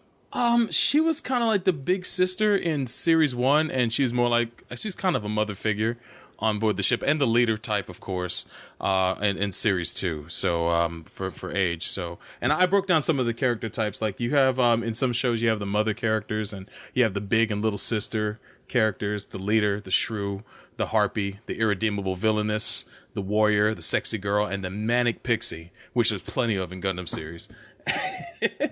Like one of the manic pixies that you could come across that I know Neo doesn't care too much for, but we'll go with the original manic pixie, which is Lala Soon. I want to bring her up because I know Neo has a big chip on his shoulder when it comes to her character, and I always thought she was cool. Her manipulative bitch. There you go. That's the spirit. I mean, let's be honest. The OG of Gundam is manipulative bitches. So and she acted as a catalyst to Amuro's development and for Char's and driving those poor bastards crazy all the way into Char's counterattack. Yeah, pretty much. I mean, this is a character that will haunt these two men to the tears of time. And and I wanted to know, is she just a device to make these guys, the men that they are, or did she serve a greater purpose? What were you guys' thoughts on Lala Soon? I mean, it's because some people think that she's just a device, and I don't think that at all. I think, she was an interesting character that, had a very short life, but, she was still a mysterious character all throughout the other 2 series, and I like her character type, and I don't think they've ever made a character like her since. They've tried, but they haven't really been that successful. Well, I don't think she's a device because, for all of the people that were already in his life, she, a complete stranger, is the first person to completely break Amuro out of his shell. Yeah. And even without all of the later stuff that happens, like her death and his rivalry with Char over that's a pretty important thing for his character and the sort of star-crossed nature that she met him too late, but he met her too early. Yeah. Yeah, and also the other thing is it bridges the whole thing about, it helps kind of explain the new type situation where, you feel people getting close because of, physical nature between a man and a woman, but then you see it in this situation where they feel like they know each other and they're very close, but it's because of their abilities, and it's kind of an overwhelming thing. And like Chris said, she met him too late and he met her too early. So it's just I don't think she's a device at all. I mean, she's a brief character, but she's very influential in the development of both of those guys. I mean, this is the one person that Char really, you could tell he cared for outside of his sister, and that she was like the one Zeon person that he wasn't trying to play just to get his revenge on the zombies and stuff like that. So, I don't agree with that either. So. Not bad. I think the opposite end of the spectrum for that kind of character was probably Stella in Gundam Seed Destiny. Yeah, that's how you do it wrong. Which that show did a lot of. And when it comes to the manic pixie character, she was pretty manic and pretty stupid and pretty insane. And I don't think she did any women justice in most mech shows by being the way she was depicted. I think her counterpart is Flay in the original Seed, but Flay was a much better character. She was much better, and I love. Interestingly, both voiced by the same actress in the Japanese version. Exactly, and we as well as that same actress voiced Badger's voice too. Yep, exactly. Who's an awesome character, and I'm sure we'll get to her. But Flay, I thought was much better. Is that in that context? Yeah. In that context, yeah, she was much better conceived, and boy, did she conceive. But as for Stella, I did not like the execution of that at all, and that's how you do it wrong. But I'm sure we'll be tossing around names and whatnot. I'll pass the mic back to you, Neil. Chris, your thoughts? Women, good or bad? Doesn't matter. Whatever comes to your mind first. What's okay? Good. A machine. Oh boy! No. Oh, that would have been hilarious. Now we're talking.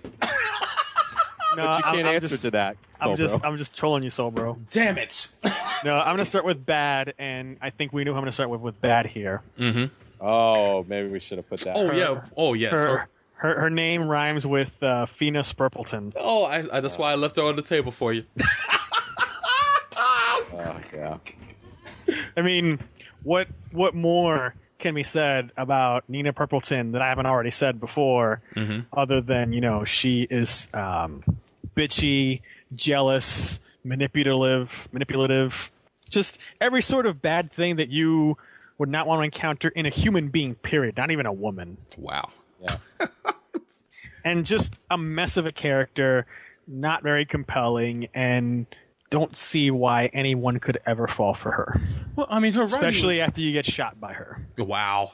Yeah, her writing was mad uneven. Like the first part of the series, she was tolerable, but when you brought in that she was angle, never tolerable. You don't because think she was like totally schizo, where sometimes she'd be nice to Ko, and then you just flip a switch, and she's this horrible fire-breathing dragon.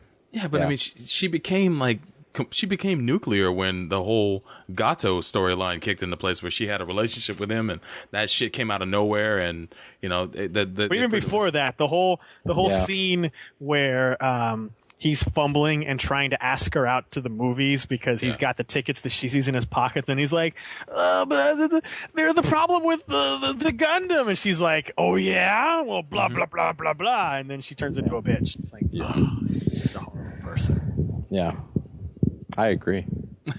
Does she have any counterparts like on the good end of the spectrum in any of the Gundam series that you've seen? Ironically, her, I would say, the mechanic under her, the big girl. I forget her name. Because she was kind of, what was it? Mora. Yes. Yeah, she was a lot more even keeled. She was kind of like always like, oh, sorry about that. She's just a bitch, Pretty much. Yeah. She got kind of the big picture. Yeah. I mean, I'll throw out a good one who's not a counterpart to Nina, but a good female character and definitely underrated, and that's Marbet Fingerhat from Victory. Yeah.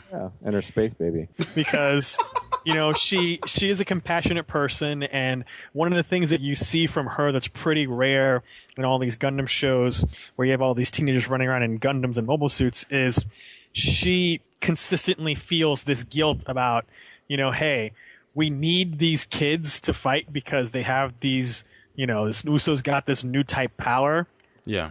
But how pathetic are we that we need a kid to fight for us? Mm-hmm. Yeah, she really felt the pain of having this. She really felt bad about it instead of just kind of verbalizing it like a lot of these people do. Like, oh, I feel bad that you kids are out there. Go out there and fight. She would be like, And given all of the things that they went through, she kind of became a surrogate mother for Uso and all of the other kids, especially after his own mother died in that horrible way. So, she never saw him as just a tool to be used.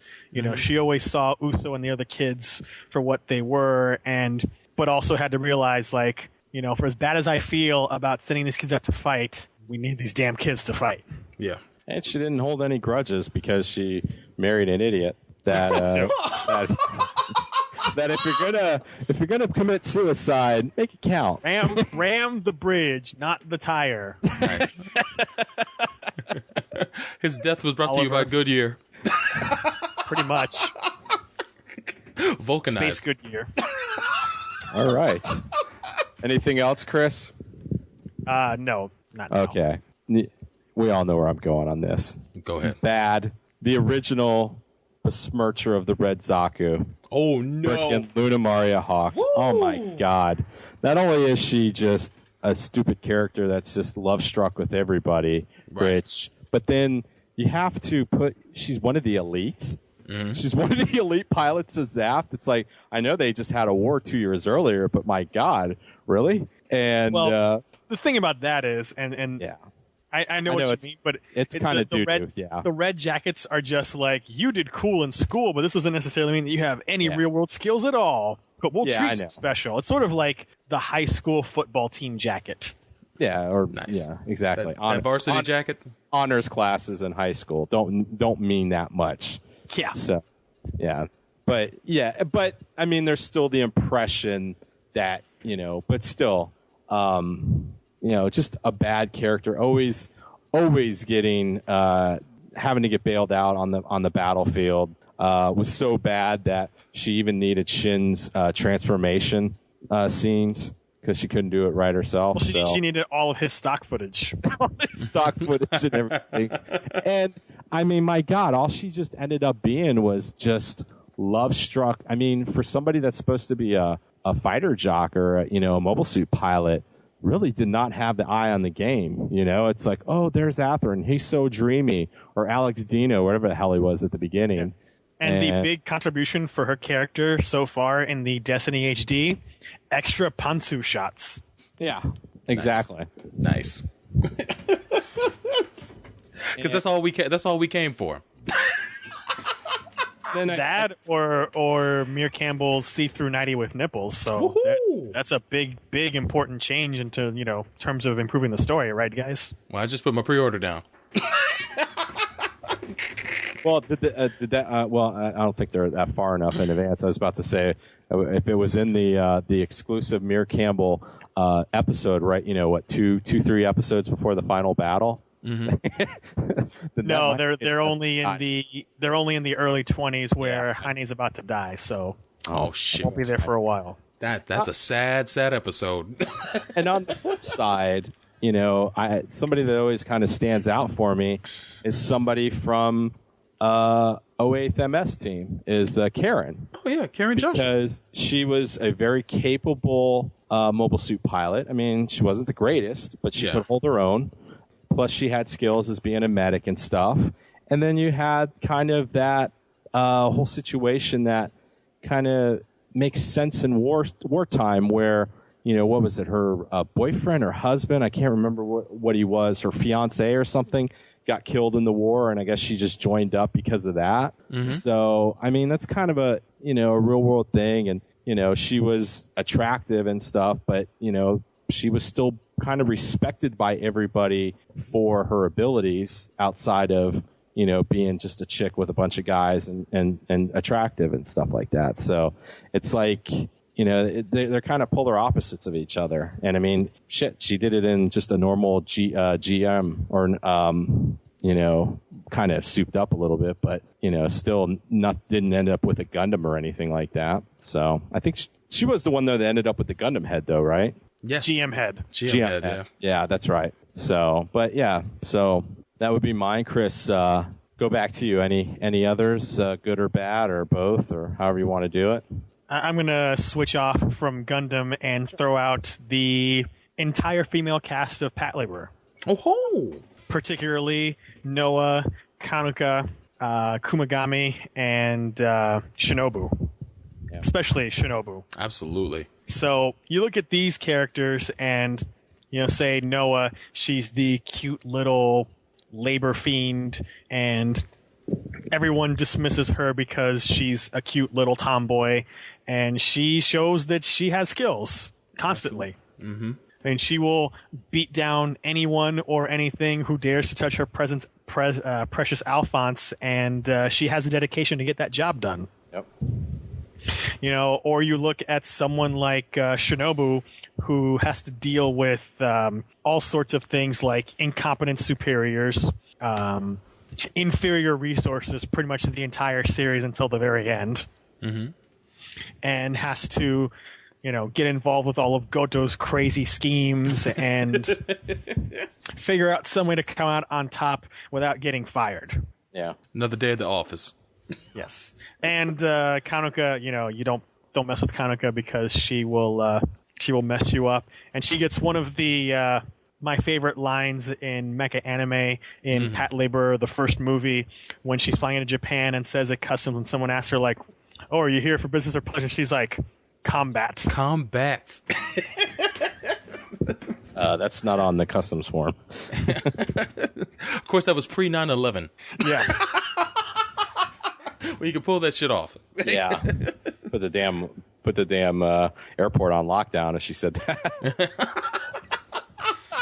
And then finally, Kumagami. I mean, basically, she's a Kanaka Mark II. She's smart. She's hot. She's capable, except for when it comes to ghosts and creepy things. Mm-hmm. But otherwise, 4 women who don't take shit from anyone and who are all capable of doing their jobs. A rarity in anime.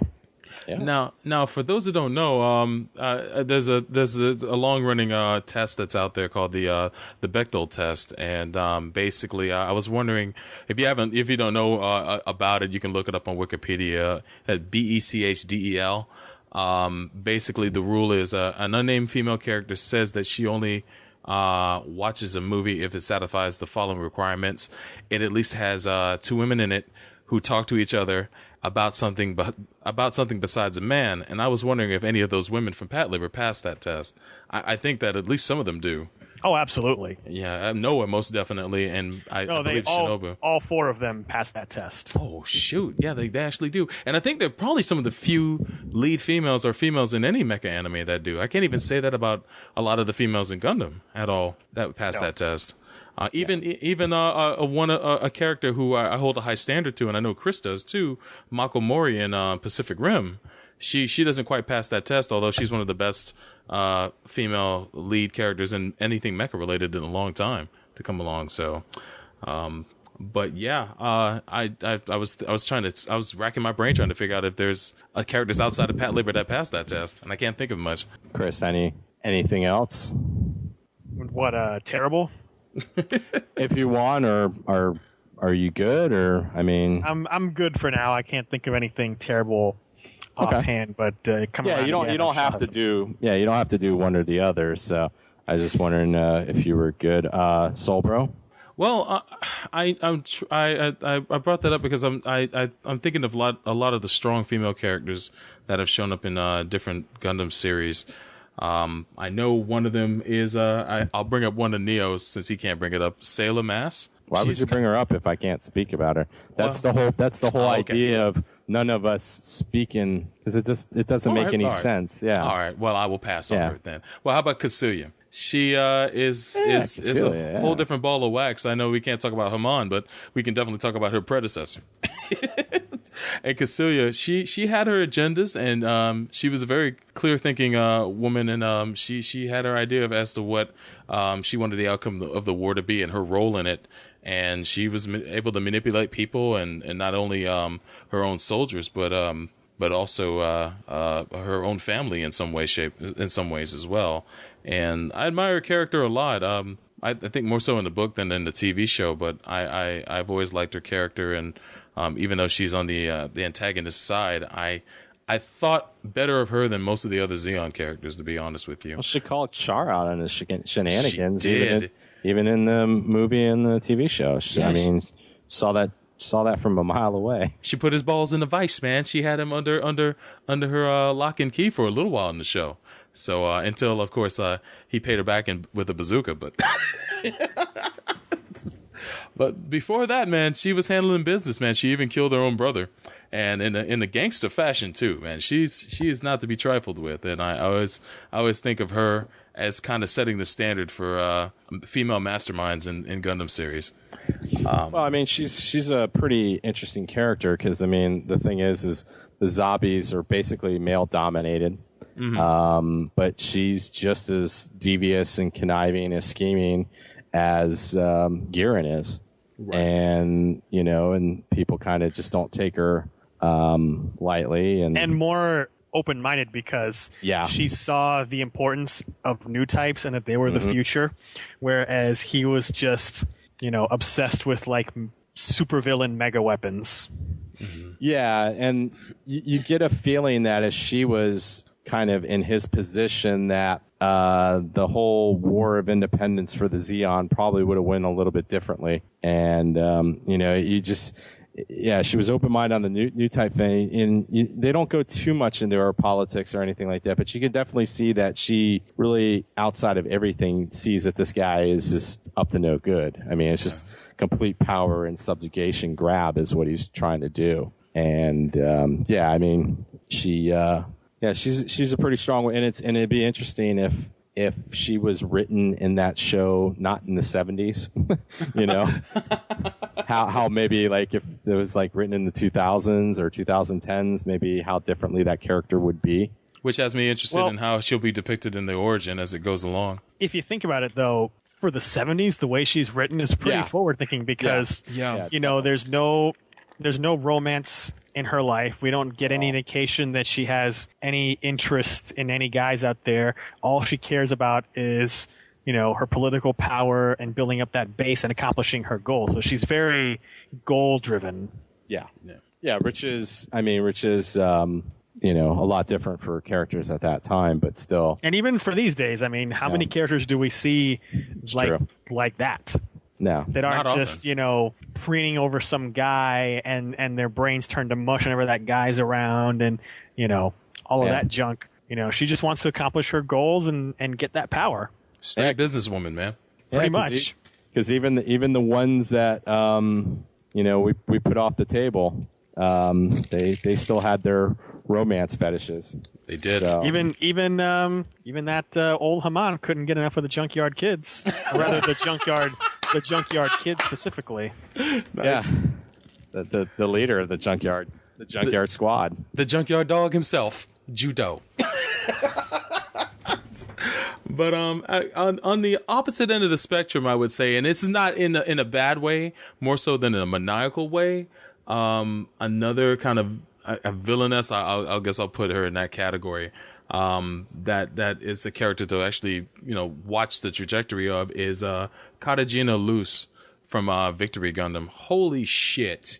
As like her character is on the opposite end of the spectrum of Uso, the main character of and it's just weird to see her descent.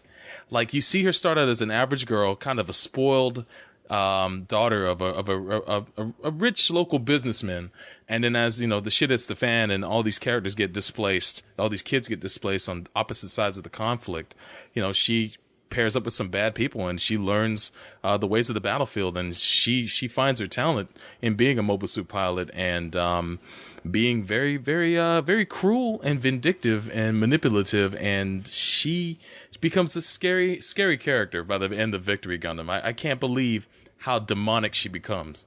And she's kind of like your boy's husband. Who? Saji's husband, Luis. Oh boy. Because, you know, she's kind of the same way. Came from a rich God, you family. sucker punched me with that shit. Well, you walked into it, so. Yeah, but at least Louise had a motivation for becoming what she did with the death of her parents, whereas Kajina's just like a psycho. Bonkers. Yeah, Louise pulled out of that nosedive. That too. Yeah, she pulls out of that before she lost her damn mind and ends up walking the countryside as a blind woman. Which is still probably the most appropriate ending for her. Believe you me. Yeah, she deserved to die, but damn, just being a dumb, a mind-effed blind girl walking the countryside on a little hover pad, that's awesome. Death was not good enough for her. No. And the fate she got was so good. So good. Outside of that, I will say that I think my favorite female character from the way that she's depicted outside of the obvious, just how her course of her run through the series that she's in plays out is Soshi Haim from Turn A Gundam. You know, she's there pretty much throughout the entire series as I wouldn't say she's the little sister. She's kind of like the sister character to Laurent Shahak, but she wants to be more. She's the girl next door, and yet she wants to be the love interest of the main character. So she already doesn't pass the test, but she gets into her own adventures and she builds a bond with Laurent that I don't think many other characters do in the show. And the way that series turns out with her, you know, being dejected in the end is something that you see coming, but it's pretty painful. At least for me, it was pretty painful for me to see, and how she dealt with it. And Laurent chose wisely. Oh, did he now? I know. Chris believes so. But I liked her character throughout the entire series. She never was annoying. And Really? I thought, no, not to me, Never? man. Wow. What? She wasn't annoying. She would put Laurent in his place sometimes, and she would talk shit, and she would always be ready to fight. And I thought, she never puts her in her place. Hey, man, she there's nobody with big balls to do it, man. No one's got balls big enough to put her in a place. So Shihan, man, I'm all about that character. And I thought that she was one of my favorite female character from that show easily. So I know that I'm in the minority, but a lot of great female characters. Boy, oh boy, for that, but Lily was the shit too. But anyway, I pass the mic back to you, Neil. Well, I'm kind of surprised this one wasn't added, was because I always liked her, and I guess she's probably in the vein of Cassilia. Probably like if Cassilia kind of lived, maybe this might have happened to her. But Amelia Genius from Macross, yes, because you have of course the whole bred to kill and all this other stuff, but then was always interested to see her go from just like all the Zentradi, going from being just having one goal in life to kind of integrating with humans. And of course she becomes a mother like 7 or 8 times, I believe, something like that. Oh boy. And and then as you see her like in Macross 7 and stuff,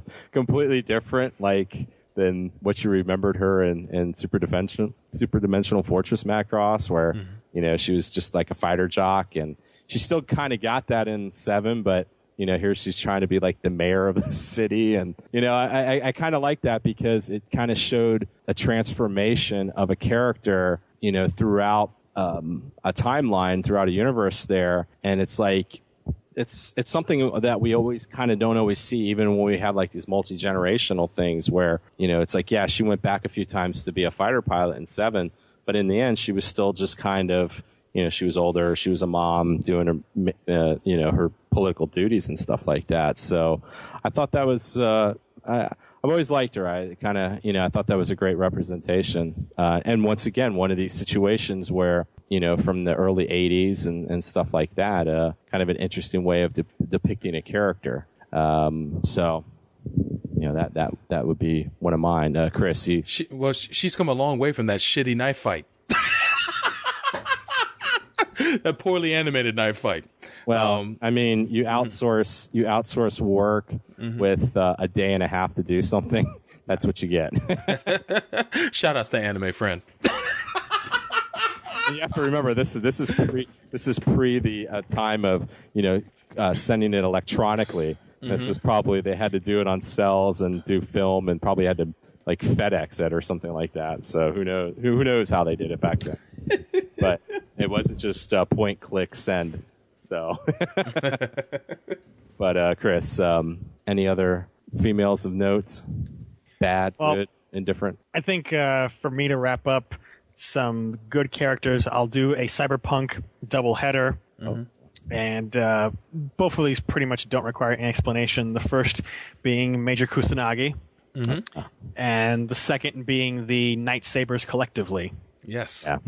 Because how rare is it to see a team of women fighting who are not magical girls? Yeah. It's true. And are not a Sentai team fighting in these hard suits, and they're out there combating all these psychopathic boomers and other crazy things, and all the while leading double lives in various different situations. Yeah. Nicely selected, man. Holy shit. What about Eno L, man? I'm amazed you never picked her up, man. I'm amazed you didn't exclude her from your choices. Well, we can't go on forever. That's true. That's true. All right, so bro. You would talk a blue straight. Give your final two. My final two. I would say Nataro Bajrul is one of those. She doesn't get talked about enough, but in Gundam Seed, she was in there, and she was I guess the vice captain or the first officer to old Captain Physics, Captain Ramius, and I thought she was a pretty competent character. She was a little short-sighted at first, but you really she grew on you as the series went along, and I liked how strong she was. Although she had she had some vulnerabilities, and eventually brought it to her end, but I thought she was a solid character. And I'd have to probably say Misa Hayase from Super Dimension Fortress Macross. Although she, eventually fell for, I was about to say Rick, Hikaru. That's okay. You can say Rick. Rick, well, yeah, it is 30 years of bad habits, but but yeah, she was a very strong character when introduced, and she had her mind on the job, and her job was her life, and she wanted to be the best, the best first officer that she could be on the SDF-1. And you grew to like her character, even though she started out cold. And I thought she was pretty nicely rendered throughout the course of Super Dimension Fortress Macross. So I couldn't end this segment without at least mentioning her. Okay, well, that's great. And thank you, Mr. Saber. We'll end on that note. And wasn't there a second half to that topic? Was there a second half to the topic? Let me see. Maybe it was how I would like to see women depicted. Oh, yes. How would you like to, before we go, how would you like to see women depicted in future shows? More of a main character, first off. I would like to see it won't happen, but I would like to see a more well-rounded lead character. I mean, like I said, in what way though? I mean, give specifics, because you're just saying well-rounded. And a character, what types would you want? No, it's not so much about type, but I would like to see the plot actually follow her storyline, as opposed to her being a tertiary character or a secondary character. I'd like the actually story to follow her and her development, and how things play out, and the events actually having an effect on her, as opposed to having an effect on some dude as a lead. What if they follow a cheerleader? Is that what you want? Like, if it's just... But am I going to watch a show that there's a cheerleader? I'm just saying. I mean, the thing is, give kind of specifics on this, man. It's so general. Like... I mean, I'm not writing the story, but I'm talking about... Just give a few specifics of a character type. You always rattle off character type stuff. Give a character type thing. All right. One or two. You don't have to give a soliloquy about this, but just, I mean, well-rounded is just so general, man. Seriously. Well, I didn't say well-rounded, but... Yeah, you did. You did say well-rounded. Yeah, you did say well-rounded. Yeah. Well, shit, I'm sorry. Just give us one or two specifics. You want a strong, do you want like a Cassilia type strong? What are you looking for in a woman? Answer the question, cut off his mic. Answer the question, cut off his mic. I would like a female lead that's more like, I would say, Pris Asagiri from Bubblegum Crisis. Sure. One that's very independent, does her own thing. But she can be cool in a lot of situations. But certain things do piss her off, and I would like to see just her development in a very screwed up situation, whether it be a Gundam series or if it's an original storyline. That's fine, but I would like to see her growth as a character as she faces off in events, and I'd like to see how she would tackle that, as opposed to maybe a guy character in that same situation. So that would be my rough draft right there. Okay, Chris, what are some ways that you'd like to see female characters portrayed in the future? For starters, anything that's the exact opposite of Gundam Age. Yay! Okay, and any specifics? Well, since we talked about it recently, and it was mentioned in this segment, I'd like to see more characters like Mako Mori from Pacific Rim, where they have character arcs of their own, and they are not just there as a romantic subplot or a death motivator or a baby factory for the hero. I'd like to see them be ends in and of themselves. Yeah. I know we're never going to reach the territory of having female main characters in Gundam shows, any of that, but that doesn't mean that we can't have better female characters. We've had them before, and then Age came along and just crapped on all of that with pretty much every horrible female character in that show. It did. But there's still good women out there, and honorable mention, I should have mentioned this earlier, but Hitomi from Escaflowne, who oh yeah, thank you, was the main character in the shoujo romance show disguised as a mecha show, and it's been done before. It can be done again, of having good female characters of various character types. It doesn't have to necessarily be, a woman charging in the forefront, killing lots of people, and being a female Rambo, because Hitomi never fought. She's not a mecha pilot. She was the main character, though. So we can have female characters in various, positions in the story, and they can be good without having to be fighting. Yeah, So that's what I'd like to see more. And that's a good way that I'd like to kind of end on this. On my thoughts on it too is that's where I'm kind of looking at too.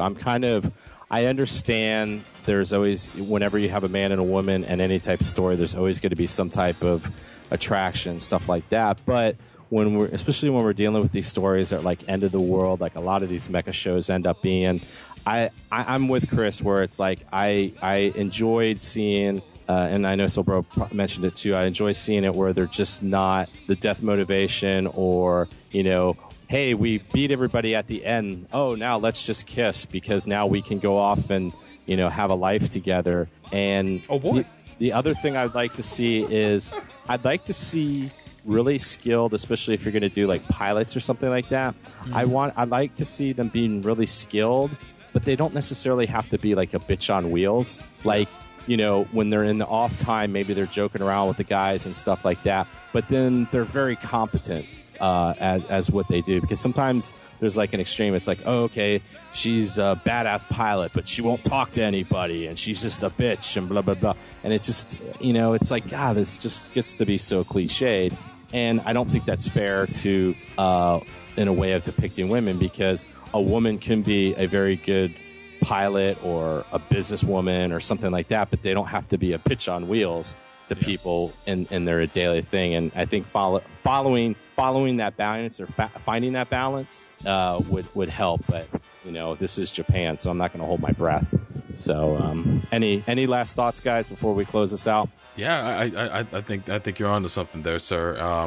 I didn't mention this before, but Melissa Mao is an honorable mention for me from Full Metal Panic. I think that's also another female character that. Any other honorable mentions before we? No, I'm good. That's it. I am done. All right. But no, that's solid discussion, fellas. And we'd like to thank Mr. Saber for his submission, and just keep a lookout. I think just like the news articles thread a couple months ago when we kind of refreshed it, look to see that this topic submission thread is going to be probably refreshed and washed anew. And we'll probably have a few additional guidelines on there when it comes to posting some things. So thank you, Mr. Saber, for your submission, and thank you all those people that have submitted. Unfortunately, for whatever reason, we can't get to everybody's submissions, or we've done it in other things. So thank you, and we'll be back in a little bit. You're listening to Gundam at MAHQ.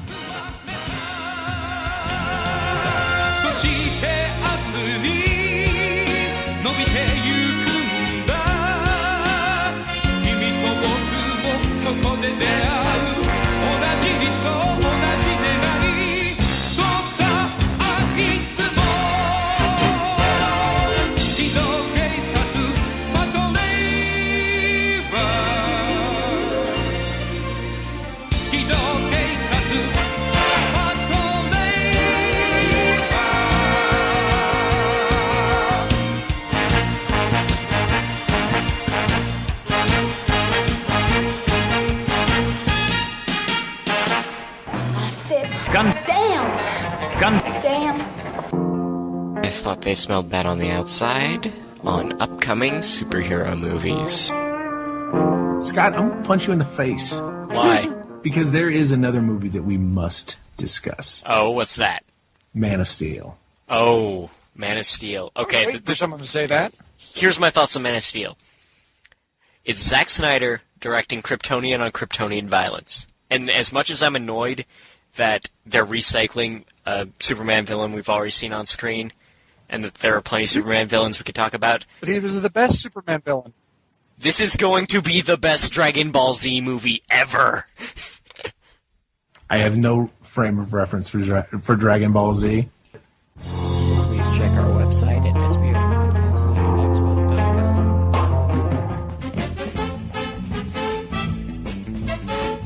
Get rid of everything that creates hate, everything that helps make it grow. Alright everyone, this is Sil Bosby, and you've heard about Judo Washington. Judo in the Junkyard Kids. Well, this fall on WSBR, they're gonna be coming to your home. Annoying pest! What are you looking at? You're being mean, Judo. Why won't you play with me? Judo is under my control. Join Judo as they go against all the wackiness with Mashima and the Junkyard Guy, and you learn the little things in the end. That's it, this fall. Judo and the Junkyard Kids on WSBR for your DVR favorites. Judo, you just watch. I'm gonna get you this time. Where's Sumire? She went home. She said she only came here to see that you were all right. Damn, the babe's leaving already. You didn't tell her anything about me, did you? Let's see, I think I mentioned that you're so behind that you needed to take summer classes or else you'd fail out. And of course I let her know that you had severe diarrhea last night. You got a problem with that?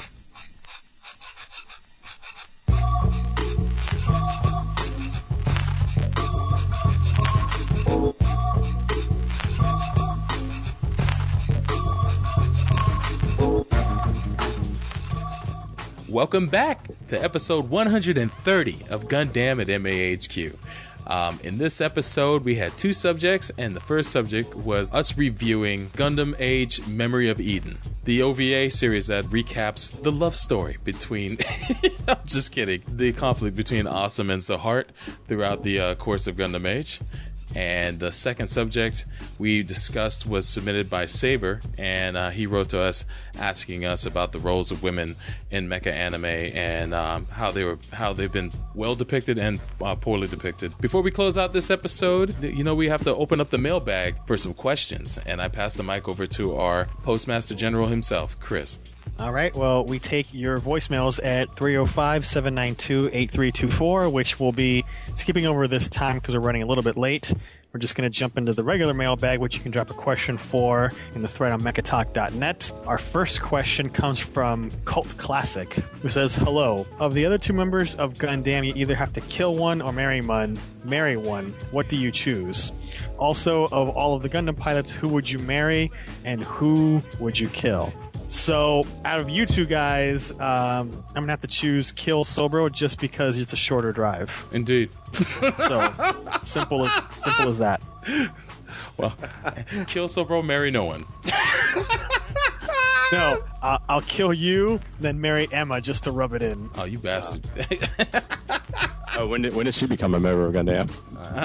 Well, the second question is, of the Gundam pilots, who would you marry? Oh, okay. Who would you kill? Oh, man. So, I'll marry Emma just to rub it in, and kill, well, that's obvious. Yeah. Name rhymes with Ryo Fasuno. Nice. Sobro?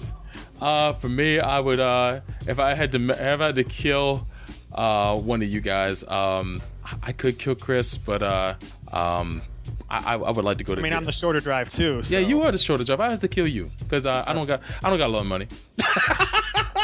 It's a lot of money to go out to LA and hunt down Neo. And I don't even live in LA, so if you wait for MegaCon for me to come, that makes it even easier. Nice. A time to start plotting. The earthquakes and the robot apocalypse will get Neo. So You're gonna give me robots. Sweet.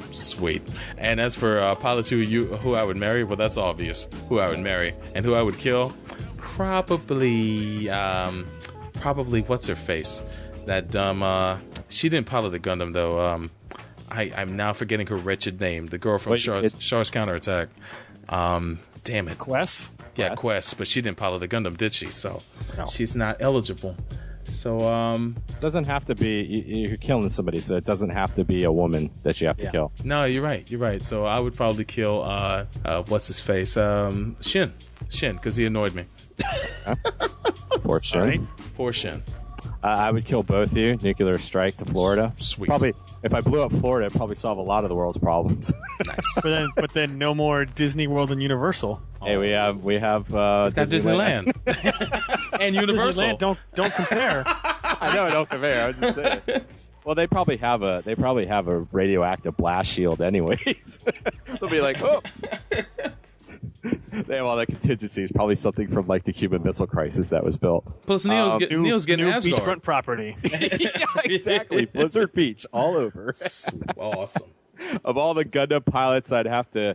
The ones I would marry. Who would I? Trying to think of the girls. Oh, Sayla. She was a Gundam pilot. There you go. For all of 5 minutes. Hey, it counts. It does she not get credit in MAHQ, Chris? She does. Oh, fudge. So that's, yeah. And who would I kill? Luna Maria Hawk. Well, that makes sense. You found the perfect choice. So that's it. All right. And our next questions come from Sakura Angel, who says, "Hi, Master of Dream Crashing, Humanity's Last Hope, and Soulbro." His first question is, what do we think about Gargantia and Valvrave? Well, we've covered Gargantia, and I believe none of us have still seen Valvrave. Not to this day. Not at this point, yeah. The second question is Capcom related for Soulbro, so we will leave that aside, give it to Fighters Ready. Fighters Ready or Level 9, but not here, as we already stated. Sidestep. And number 3, what beer do you guys recommend this week? I'm still drinking Dos Equis and Shock Top. Thanks, guys, and Pacific Rim. Well, I'm going to go with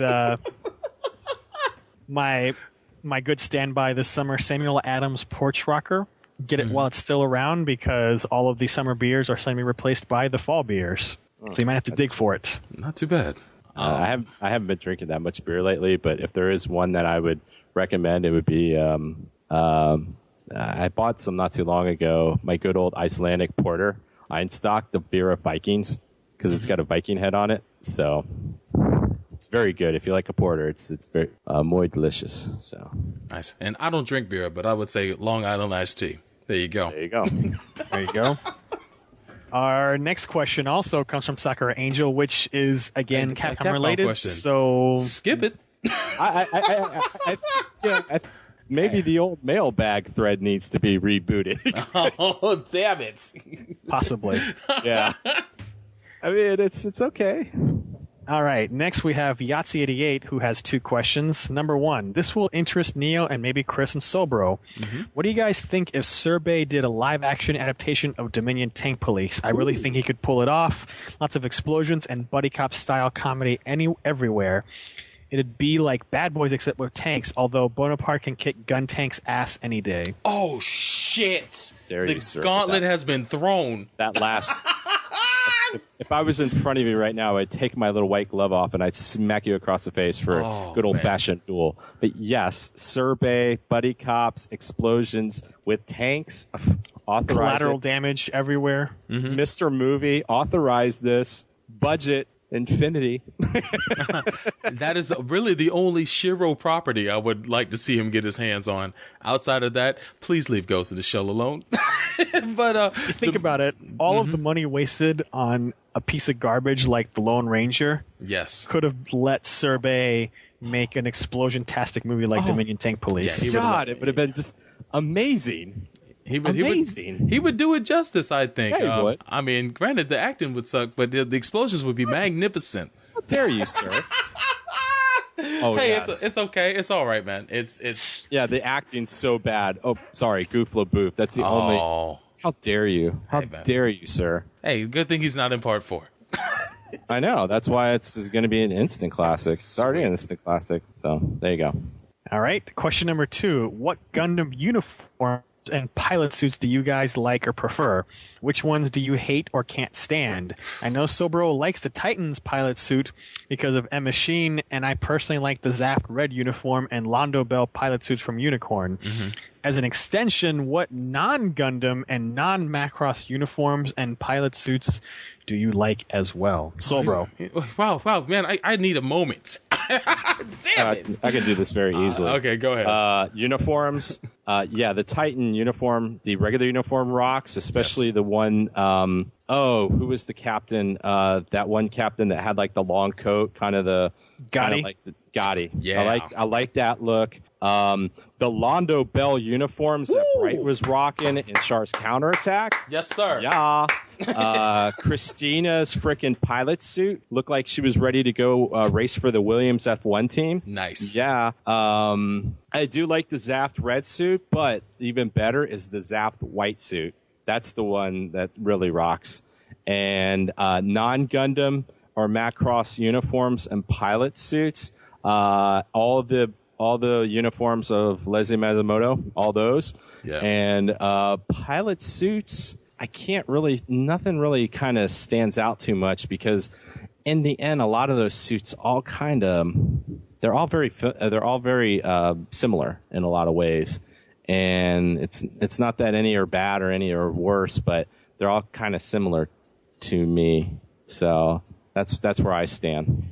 Well, I know that I pretty much I wanted to clarify that he wrote that I like the Titans pilot suit. Not so much that as Neo pointed out, I enjoy the more so the Titans uniforms. Rocks. Yeah, the uniform for the Titans is awesome. Also, the Zeon uniforms, especially Neo Zeon uniforms, are pretty awesome too. Usually the antagonists' uniforms in Gundam are always the ones that are the best looking, but Londo Bell definitely is up there. I liked some of the uniforms in Gundam Seed as well with the Federation. I thought that the Alliance or the Federation, their uniforms were pretty good, and a nice spin on what other federations have had in previous series. But outside of Gundam, man, in a lot of ways though, didn't Mobile Suit Gundam's uniform kind of sprout off to a lot of these other shows, or was there a show that was before that Mobile Suit that kind of took the same thing? Because it seems like, especially in the 80s, all these Federation suits, no matter what show you're watching, look similar. They all look kind of similar with each other. Am I misstating something, Chris, or anything? Or I was about to bring up Votomes is a clear example, because I think the Federation or whatever the organization was in that series had a very similar uniform to the Federation in the Gundam series as well, and I thought that uniform was not too bad. The Red Shoulders outfit was dope as hell for Chiriko himself. So yeah, if I was to point something out off the top of my head, that would definitely be up there. But why you stealing my shit? Oh fudge! But am I stealing my shit? Oh, am I misstating that though, Chris? Is it the Gundam uniform or did Gundam copy because it seems like late 70s, kind of the 80s, these federations, they all looked similar to the Earth Federation uniform, a mobile suit, but is that the progenitor, or you know what I'm saying? Is that the basis, or even in Voltron, the Federation uniform in that was very similar to the one in Gundam 2, although that came after. I think Gundam just took its cues from real life militaries. Mm-hmm. Yeah. Because obviously the Zeon were very Germanic, and the Federation looks at least somewhat U.S. military, roughly. So I think it's just taking inspiration from real things. Okay. And then probably everyone else started doing the same thing. Yeah. Sounds good. Right on. What's yours, Chris? Outside of what Soulbro stole from you. Well, for Gundam, the Titans uniforms are pretty cool, but I kind of have to give the win to Oz because they're just so damn stylish. Nice. Oh, damn, I forgot about those. Nice. God damn it. That Trazes alone is so Zex too. Yeah, Zex was awesome. I mean, we shit on Zex being low rent Char, but that Joker's all right. And he was dressed to kill, boy. And frickin' Noin looked awesome. And that was a cool look, man. Yeah. Damn it, I forgot about them. Oz was off the chain, man. Damn. Sorry. And for pilot suits, I'm gonna have to go for a tie between the suits worn by the Wing Boys and by Garrett, because they look like they're ready to do some motorcycle racing. Indeed. That is true. That Excite bike. Yep. So non-Gundam and non-Macross, that's kind of tough. Because, like I said, a lot of them kind of look like each other a little bit. The kind of the UN uniforms used in Total Eclipse were kind of weird, interesting, especially like those funky shoulders. Mm-hmm. Yeah, those were kind of neat. And for pilot suit, I'm going to have to go with the Melkian pilot suit, which is not just for red shoulders. That's all of them, and I like that they stick out because they are red. They look like you're wearing those and you're ready to kill people. Indeed. You just walk around wearing those. You slap on a helmet with a little oxygen pack, you're good to go. It's like a murderer's jersey. Pretty much. Yeah. Nice. Pretty much. Next, we have a new listener named Dingo Steeda. Awesome. Says, yo, I'm new to the forums, but been a listener to Gundam for more than a year now. I've got a question for you. You guys always talk about what websites to watch anime on in the podcast, but I can't remember any of them. What sites do you guys suggest? I've tried Crunchyroll and looked at Funimation streaming, but neither really interests me that much. Are any of these sites that have Gundam series or any other cool mecha series? Well, first of all, there is this thing called Google. You can search, legal streaming sites. Nice. But a few of the other obvious choices, aside from what you've mentioned, would be Soulbro's beloved Hulu and Netflix. Indeed. We've got now as an option Daisuke for Gundam shows and other things. We have YouTube where you can find stuff from Daisuke. We have Gundam.info where they are streaming 00. That's what jumps out at me. There's other stuff out there. Anime Network, they have streaming. Visits Neon Alley, technically not streaming, so I wouldn't really group that in there. In terms of other legit streaming sites, there is that site Anime Souls, but they don't really have any mecha as far as I know. Yeah. So if you're looking for a pretty good resource as to what series are being streamed and what are not being streamed, Anime News Network, if you go there and you look up a show, it'll tell you if it's currently streaming anywhere as well underneath that show's description. So if you're just curious about certain shows, just go there and see if it is streaming. It's not technically streaming from there, but it'll tell you where. Well, it's they have streaming at. too. They do have streaming they have too, streaming. but if it's being streamed somewhere else, it'll also tell you as well at that website. And some of the stuff now is being done by these companies on YouTube and stuff too. So, Gundam Info is on YouTube, right? I think. Yeah. So, just use something called a search engine, and I think you'll be all right. The answer's at your fingertips. Yeah. All right. Next we have AJQ32 who says, "Greeting Gundam Meisters. I have a few wacky questions for you this time. Number one, if they're going to make another Dynasty Warriors Gundam game and the theme of it was pilots being pulled from their universe and forced to use a machine they've never seen before, here's the kicker. They give you guys the job of who was forced to use what machine. What would you guys choose? Let your imaginations go wild. Would you put Kira Yamato into the Zaccarello or Kyo Asano into a ball? Yes. You can give them a machine that would either ensure their success or failure. Have some fun with it." Actually, I would put Kyo Asano in one of the Wing Gundams at the end of Endless Waltz when they're thrown into the sun. Ouch. And I would do that as success. Okay. So I'll put Kyo Asano in a ball and have him fight Psycho Gundam.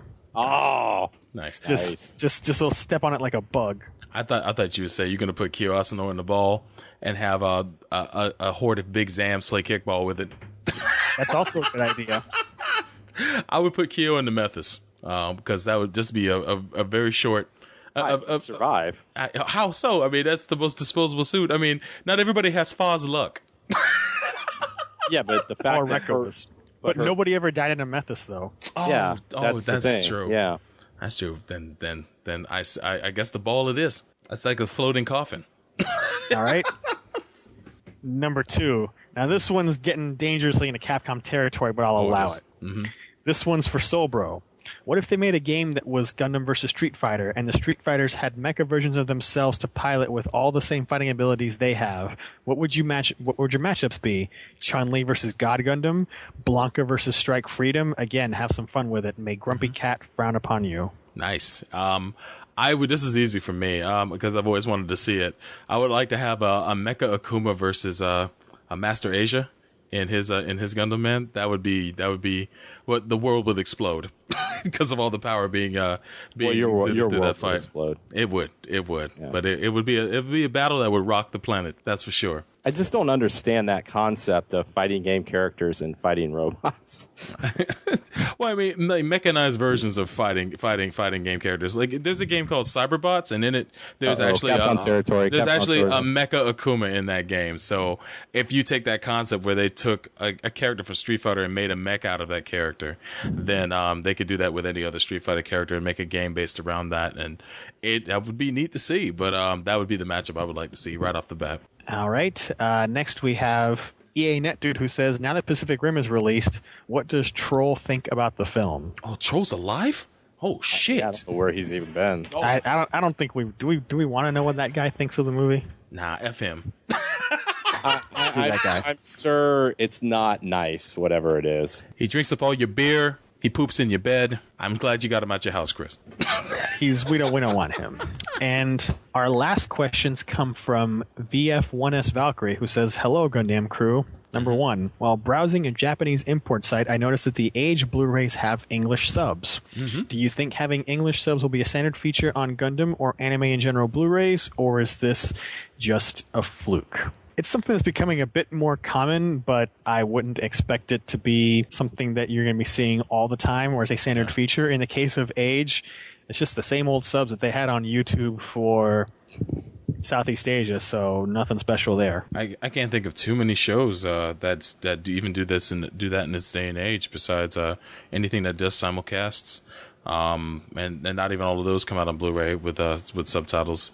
But yeah, Age, and outside of that, JoJo's Bizarre Adventure is the only other thing I could think of that came out with English subs on their Blu-rays as well, and that's about it. All right, and question number 2. With the introduction of the high-grade afterwar series of kits, granted there are only 2, and having the Gundam X Mao in Gundam Build Fighters, could Sunrise finally be getting over their dislike of Gundam X? Thanks for your time and keep up the excellent work. I'm going to disagree with the very premise of the question of dislike of Gundam X. Yeah, I mean, how does a company dislike something that why? Because it was cut short. It had bad ratings, and they cut it short. I mean, that happens all the time in television. All the time. And even if we took the premise of the question of them getting over it, that's also faulty, because in the last few years they did the Mangas. After the Moonlight manga, which was so successful that it was extended beyond its original run. So that's something. The X units have featured pretty heavily in a lot of the recent Gundam games, including the Versus series. I mean, they're represented there all of the time, whether it's X or Double X or the Frost Brothers. So they're there. A few years ago, the Gundam X got a fixed figuration. So I would say that Gundam X has, not been off of Bandai's and Sunrise's radar. It's cool that it's back in animation now, but I wouldn't say that they disliked it. So I don't agree with the premise of the question. Yeah, I mean, just because if original Mobile Suit got canceled, so they got over their dislike of that pretty quick, right? I mean, it's just because something gets canceled, television shows, doesn't mean that it's bad or a series didn't want it to, or a company didn't want it to continue. It ends up being a numbers game. If you have something that's not performing to the way they want it to perform so they can sell ads, then why would you keep it? And you could put something else that might do better. I mean, in the end, it's about that. So, I mean, there was a cooling period for Gundam X when it didn't come through, but it as Chris and Neo had mentioned, there has been a resurgence since, and I don't think it was a question of dislike. It's just a question of didn't perform well. What wasn't popular at one time now is popular. So it's good to see that it's getting the recognition that it deserves, because it definitely deserves it. And Gundam Build Fighters will allow these mechas to be seen in animation again, which is a nice bit of a turnabout for Gundam X. I like the fact that it's coming back, at least in a small way. And let's not forget that, it's been almost 20 years since X aired.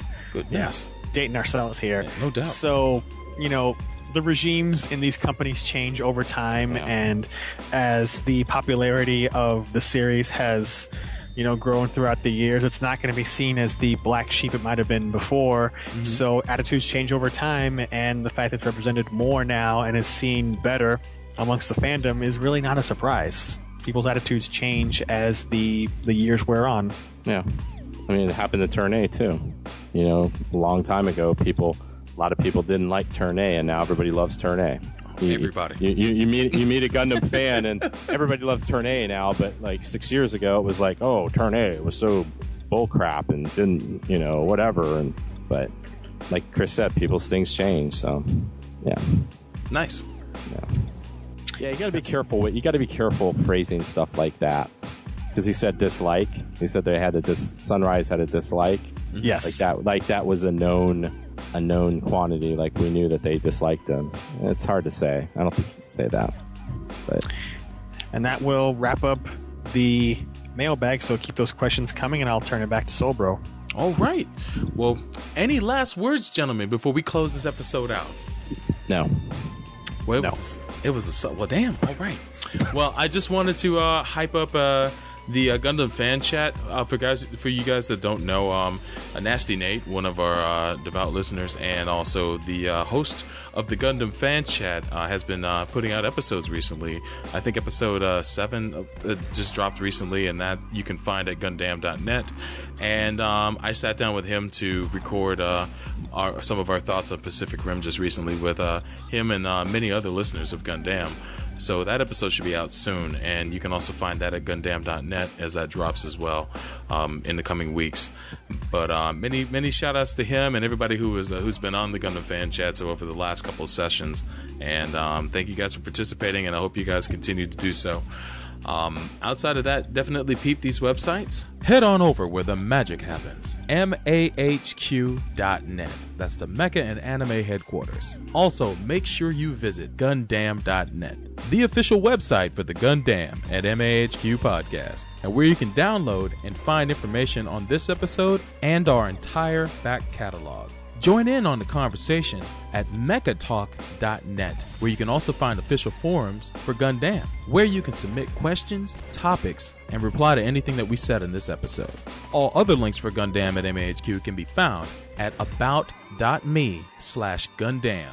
There you will find links to us on iTunes, Facebook, YouTube, and our other media facets. After listening to Gundam, the next podcast you should be listening to is Chaos Theater, MAHQ's other podcast that focuses on other facets of nerddom, hosted by the webmaster of MAHQ himself, Chris Guanche, and everybody's favorite pedal bear of the South, Pedro Cortez. Listen to them at chaostheater.blogspot.com. Shinjuku Station also has a podcast that focuses on fighting games called Fighters Ready, hosted by Gundam's own Sobro Ryu and his co-host Nick the Stampede. Fight your way on over to fightersready.net, where you can download episodes and join in on the conversation. And that's it for Gundam at MAHQ, episode 130. We'll see you guys next time. So, where is he? Still looking. Where have you looked? His place, his folks' place, this Brock kid's place, crack shacks at Siesta Hills, the Indigo, the Crystal Palace, go-kart joint on Copper Ave, AA meeting off the 40. His buddies, Beaver and what's his name? Badger and Skinny Pete. Yeah, no, he's not with them. They could be covering for him. I posed as a meter reader. I put a bug on the tall kid's mom's place. For 3 hours straight, all they talked about was something called Babylon 5.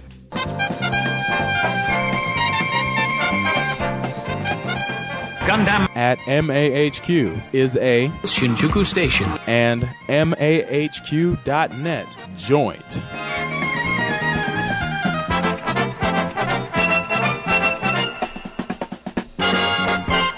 World War Z. Oh, there we go. There's a fucking movie that I wanted to see. Brad Pitt, World War Z, end of the fucking world. Right? There's zombies. There's just shit. The world as we know it will not exist in I don't know how many days. One of the great fucking lines, the kind of line that makes me want to get off my fucking couch, put on my slippers, put on a smoking jacket and go down to the local movie theater and take in a picture, right? And then in the end of it, after they show everybody running for their fucking lives, it's the end of the goddamn world. World War Z. What, I don't even know what that is. It was World War I, World War II. They said fuck all the numbers right through infinity. The entire alphabet all the way to the last letter. World War Z. I'm there. I got to see this shit. And then in the end, what do they do to me? Rated PG-13. Oh, go fuck yourself. All right? And that's not a go fuck yourself to Brad Pitt or the director or anybody else that I'm trying not to burn a bridge with.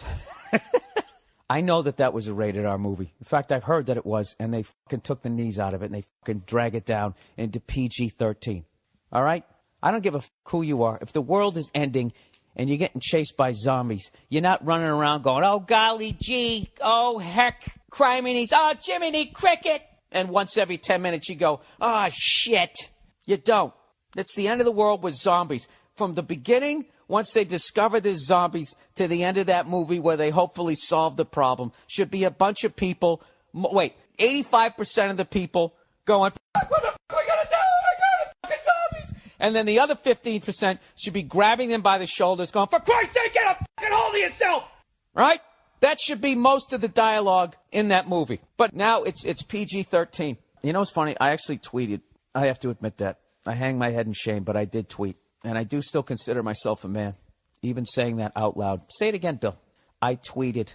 I said zombie movies are rated R. Hashtag World War Z. Right? And most people agreed. So, of course, this one goes, I have to respectfully disagree, said the success of The Walking Dead. That's what he said. Said the success of The Walking Dead. Fucking Twitter hack. It's just like, oh, that's a great idea. I see that business model. So let me get this straight.